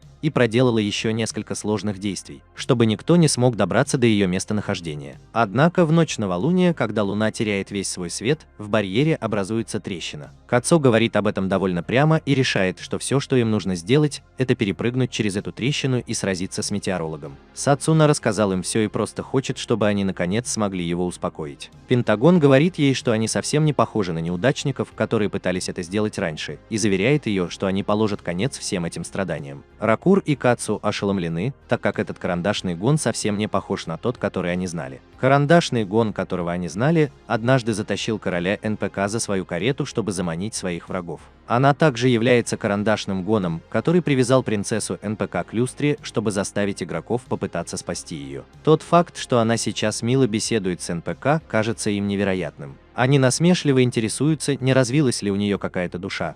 Но Пентагон заставляет их расплачиваться за то, что они смеются над ней. Пентагон хотел бы, чтобы она могла ударить их несколько раз, но у них нет времени, так как они должны готовиться к бою с Уэзермонтом. Пеналгон показывает, что иногда ей нравится играть честно. Что-то в Сецуне и ее истории привлекает ее внимание. Пентагону кажется почти стыдно, когда она признается в этом, но Рикрол считает, что это совершенно нормально. По его мнению, серьезно относиться к игре – это здорово, потому что все становится веселее, когда человек относится к этому серьезно. Кацу полностью согласен с этим и отмечает, что это в значительной степени его работа, поскольку он профессиональный геймер. Рикура всегда ищет способ поиздеваться над своим другом, поэтому он указывает, что Кацу профессиональный геймер, но он до сих пор не нашел ни одной уникальной вещи для себя и эльф. Парни начинают драться и останавливаются только тогда, когда Пентагон смеется над ними за то, что они напоминают ей, что они такие же глупые, как и она. Затем Пентагон становится серьезным и напоминает им, что они столкнулись с монстром, который вынуждает игроков опускаться до 50 уровня. Это нечто беспрецедентное в истории сражений с боссами, но она уверена, что они смогут победить его. Они все согласились серьезно отнестись к своей миссии и взяться за руки. Некоторое время спустя Ракура просыпается и объясняет, что он очень усердно работал с тех пор, как встретил Сицуну.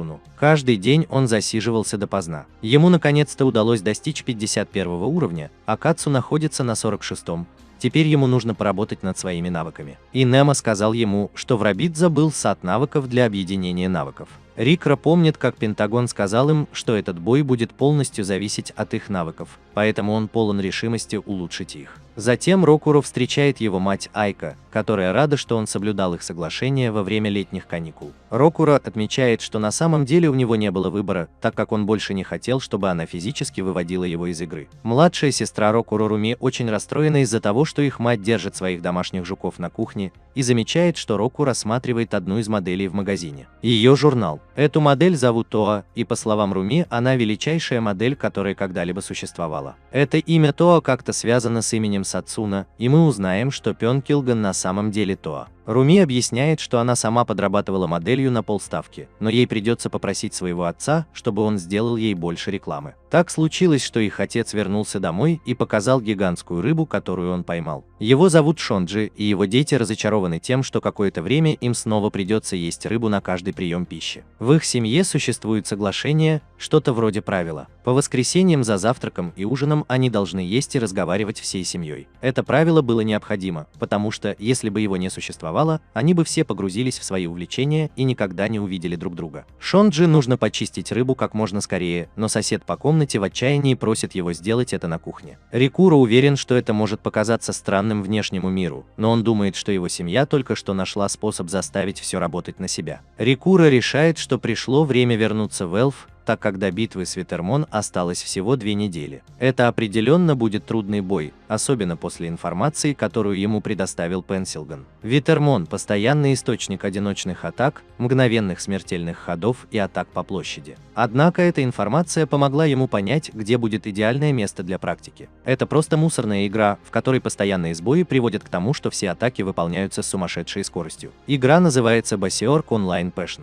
Рикуро входит в эту игру, также известную как Биорп, и указывает на то, что здесь всегда так пустынно. Там даже никого нет, поэтому Рикуро решает, что он просто сразится с финальным боссом в сюжетном режиме. Как раз в этот момент он сталкивается со случайным игроком по имени Стрекоза. Этот парень действительно рвется в бой и объясняет, что он все еще новичок в игре. Он еще даже не победил финального босса, и был бы рад, если бы ее кудряшка дала ему несколько советов. Эта игра довольно старая, так что Ракуро не может поверить, что этот ребенок новичок, и даже называет его вымирающим видом. Ракуро признает, что этот бой не будет лучшим для его тренировок, но он не может упустить возможность сразиться с таким редким экземпляром. Это, конечно, мусорная игра, поэтому они согласны с тем, что глюки могут быть использованы в их бою. Рикуро проанализировал этого парня и определил, что у него отличное телосложение. Этот тип создает множество проблем, но Рикуро предполагает, что он не будет знать, как ими пользоваться. Битва начинается, но Ракуро мгновенно приходит в шок, когда Стрекоза бросается в атаку. Ракуро напоминает себе, что этот парень новичок, поэтому он, вероятно, не будет использовать типичные стратегии. Ракуро удивляется еще больше, когда этот парень отводит кулак назад прямо перед тем, как нанести удар. Это техника, которая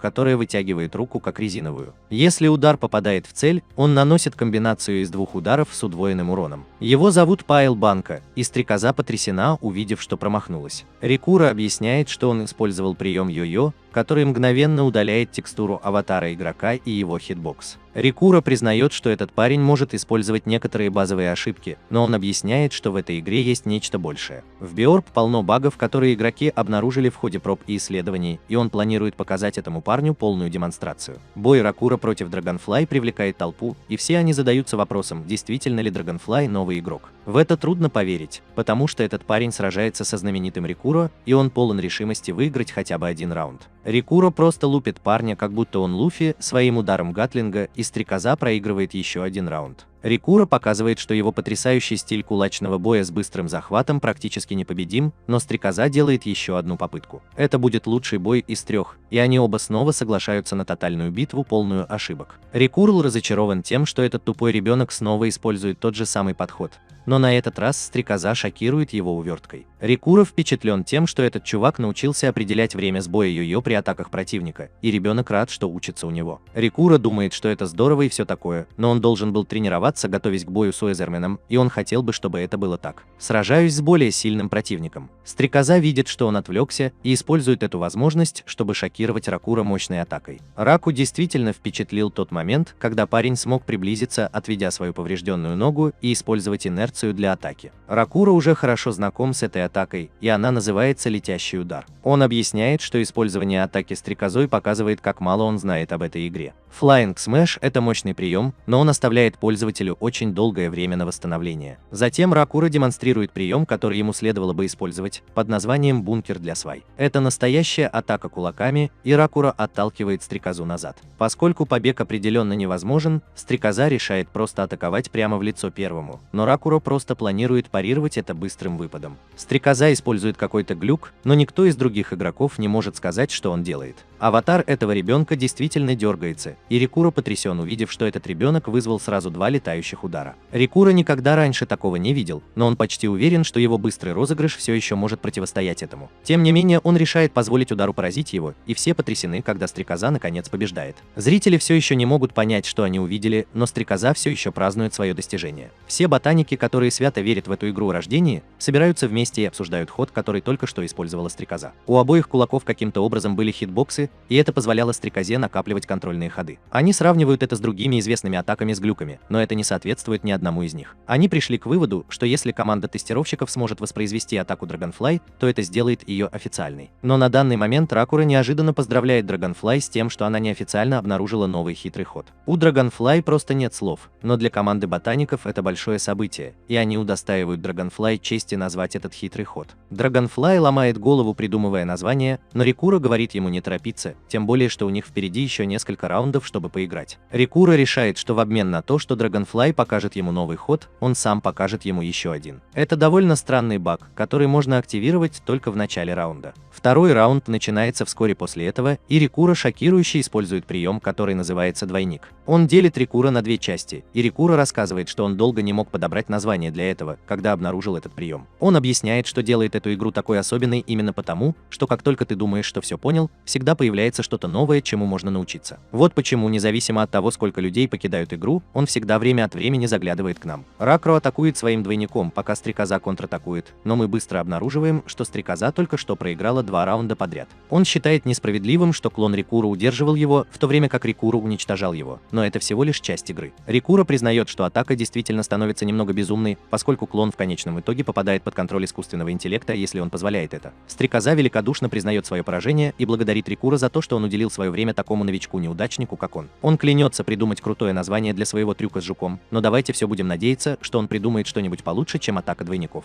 Затем Рикура рассказывает, что его друг нашел одного действительно жуткого жука. Рикура даже не уверен, сможет ли он это сделать, но Стрекоза очень хочет, чтобы Рикура опробовал это на нем. Этот друг, о котором он говорит, конечно же Кацу, и мы получаем представление о том, что он задумал. Кацу в ярости из-за того, что Рикура оставил его одного с исчезнувшим сумасшедшим карандашом, и она требует, чтобы он заткнулся и продолжал тренироваться. Вернувшись в Рабитузу, Рака рад вернуться в Эльф и готов провести за игрой весь день. Его, конечно же, сопровождает верный Эмиль, и он говорит ей, что в планах на сегодня опробовать комбинацию навыков, о которой ему рассказывал Кетцель. Рикура задается вопросом, правильно ли они идут, но Эмиль не может поверить, что этот тупица начал убегать, даже не взглянув на него, зная, где находится сад навыков. Что еще более важно, Эмиль потрясен, увидев Рикура таким энергичным, ведь накануне вечером он был крайне измотан. Птичье личико объясняет, что переключиться очень просто, и это потому, что открытие новых вещей приводит его в восторг. Эмма указывает ему правильное направление к саду навыков и рассказывает, что в том, куда они идут в Рабитузе, выбор гораздо больше, чем в городах. Но все же это секрет, так что маленький кролик хочет, чтобы глупая птичка сохранила его в тайне. Рику более чем готов получить секретное преимущество, поэтому он соглашается. Они наконец-то прибывают в этот очень раскрученный сад навыков, где их встречает еще один кролик. Ее зовут Элк, и она рада видеть Эмиля со своим другом Птицеловым. Ракура приходит к осознанию того, что он никогда не сможет избавиться от постоянных названий птиц, но на самом деле он сам навлек это на себя. Эмма рассказывает, что Элька ее старшая сестра, и они двое из группы тройняшек. Рикура видит сходство между двумя розовыми кроликами и удивляется, как у нее могло быть так много братьев и сестер. Рикура объясняет свое намерение объединить свои навыки, и Элк с благодарностью сообщает, что она очень хороша в такого рода вещах. Именно поэтому ее отец назначил ее ответственной за это, и именно поэтому она сейчас там. Ракура издевается над ней как придурок, повторяя ее манеру речи по какой-то причине, и просит ее показать ему, как сочетать его навыки. Несмотря на странное поведение птичьего мозга, Элк соглашается это сделать. Рекурсия показывает, что он быстро перепрыгивал уровни, так что его навыки действительно выросли. Его список навыков, которые можно связать, очень длинный, и он объясняет, что многие из них тоже изменились. Элк показывает, что сочетание навыков высокого уровня в конечном итоге приводит к получению более совершенных навыков, чем сочетание тех же навыков навыков на более низком уровне. Рокуро начинает задумываться, не стоит ли ему увеличить количество навыков до первого места, но в конечном итоге решает, что он хочет очистить свой список навыков, объединив их. Несколько мгновений спустя мы видим, что он заканчивает решать, какие комбинации навыков он хочет создать. Рикуро платит за так называемый рецепт, и Элк отправляется работать над ним. Пока она это делает, наш герой-птица решает перепроверить свои статистические данные. Сейчас у него 51 уровень, но ему пришлось встать, чтобы экипировать свои лунные клинки, так что у него не было возможности увеличить свою жизненную силу. Он больше похож на стеклянную пушку, чем когда-либо прежде, и его защита по-прежнему тонка, как бумага. Элк объявляет, что с ней покончено, и Макрон потрясен, когда видит, что она принесла. Элк объясняет, что это 6 комбинаций одновременно, так что сумма немного завышена. Однако в тот момент, когда Рокроу все это проглотит, он мгновенно освоит комбинированные навыки. Эта штука выглядит очень токсичной, и Рокроу не может поверить, что ему приходится глотать эту отвратительную жидкость. В этой штуке даже есть чертова ветка, и он думает о том, что никогда бы этого не сделал, если бы не был в игре. Тем не менее он в игре, так что кролики говорят ему перестать быть слабаком и пыхтеть. Рокуро выливает жидкость в свой гигантский птичий клюв, а девочки восхищенно наблюдают за ним. Рокуро наконец-то допивает отвратительную жидкость и поражен результатом. Он мгновенно освоил все навыки, как она и сказала, и теперь у него есть 6 новых навыков из тех, что он связал. Плюс 9, которые он выучил или которые изменились, пока он повышал уровень. Он надеется, что хотя бы один из них окажется по-настоящему могущественным, и его маленькие друзья-кролики поздравят его. Элк отличный продавец кроликов, и его продажи быстро растут. Она рассказывает, что существуют специальные гримуары, которые игроки могут приобрести только в Робитаза. Как будто этого было недостаточно, Элк делает ему скидку за то, что он дружит с Эмилем. Эмиль понимает, что происходит, и пытается предупредить Рикрела, что ее сестра очень жадная. Элк быстро заставляет сестру замолчать, чтобы она не показывала свою жадную до денег натуру, но Рикул говорит своему маленькому другу-кролику, чтобы тот не боялся. Когда дело доходит до товаров, которые игрок может купить только в специальных местах, таких как Роботуза, он всегда готов заплатить высокую цену. Это музыка для ушей Элк, и как истинный жадный продавец, она начинает переговоры с вопроса, сколько он готов потратить. Рикул говорит, что у него есть $80, которые он может потратить, поэтому маленький кролик-золотоискатель показывает ему, что у него есть примерно за эту цену. Рикул, похоже, не понимает, что здесь происходит, поскольку он ошеломлен, увидев, что все это стоит по меньшей мере $30, даже с учетом скидки. Это заняло целую вечность, но Рикул наконец задается вопросом, не пытается ли она его надуть. Элька неопытный профессионал и сразу же начинает давить на нашего мальчика, задаваясь вопросом, действительно ли он будет дураком и упустит специальное предложение впустую. Слабый птичий мозг Рикуру уступает давлению и соглашается купить пару вещей. После этого наш мальчик больше похож на брокера, чем на зрителя аниме, и он жалуется, что не может позволить себе ненужную броню, которую хотел купить. Теперь ему придется заработать еще немного денег перед боем с метеорологом. Как раз в этот момент Рикул понимает, что ему нужно встретиться со своими товарищами по команде, так что всегда полезное электронное письмо открывает ему путь. На встрече Карандаш Ган рад видеть, что в кои-то веки они пришли вовремя. Она кажется в лучшем настроении, чем обычно, и это потому, что она приняла решение относительно их битвы с Ведоман, которая состоится через 2 недели. Но есть одна проблема. Ее клан — это Широкаи, единственные, кто знает об условиях, которые необходимо выполнить, чтобы сразиться с Визермоном. Они используют уникальную систему монстров, которая позволяет игрокам получать опыт только за столкновение с этими уникальными монстрами, чтобы повысить свой уровень и развить свои навыки в ПВП. Прежде чем Пентагон сможет раскрыть проблему, Рику уже знает об этом. В ту ночь, когда они сразятся с Уэзермоном, очень вероятно, что в конечном итоге они столкнутся с членами Ашура Кай. Као задается вопросом, почему Карандаш просто не может договориться с ними о чем-нибудь, указывая на то, что она является частью клана. Карандаш объясняет, что это невозможно, поскольку Ашура Каи активно выступали против идеи победить метеоролога. Ракура не понимает, что она решила, так что Пентагон наконец раскрывает, что она имела в виду. Ашура Кай повсеместно ненавидят за то, как они убивают игроков, и недавно появилось обновление, которое дает игрокам, убившим игрока, особый статус. Если обычный игрок убьет игрока-убийцу, он получит награду. Что еще более важно, этот игрок также получит право на любые предметы и снаряжения, которые были у P-Air. Все до единой вещи, включая те, что хранятся у них на складе. Высокоуровневые пикерс, подобные тем, что есть в Шуракае, как правило, заканчиваются довольно редкими предметами, что в принципе делает их более ценными. Эти ходячие сундуки с сокровищами. Это создало новый класс игроков – Кей-киллер. А Шуракаи нашли лазейки в системе, чтобы уменьшить урон, который могли нанести тип Кей-киллерс. Однако кто-то мог обойти все это, напав на их убежище. Ребята были шокированы, когда увидели, к чему она клонит, и поняли, на что она решилась. Пентагон является частью Асура Кай, так что она точно знает, где находится их убежище, и она объясняет, что эта банда трусов только что стала занозой в ее боку. Вот этот момент. По этой причине она подумала, что им стоит пойти и раздавить Асура Кай. Заглянув на 2 недели в будущее, можно увидеть, что Шангри-Ла Фронтир получит летнее обновление. Это также будет тот самый день, когда наши герои сразятся со стражем гробницы Уэзерманом, и мы будем наблюдать за завершением обновления.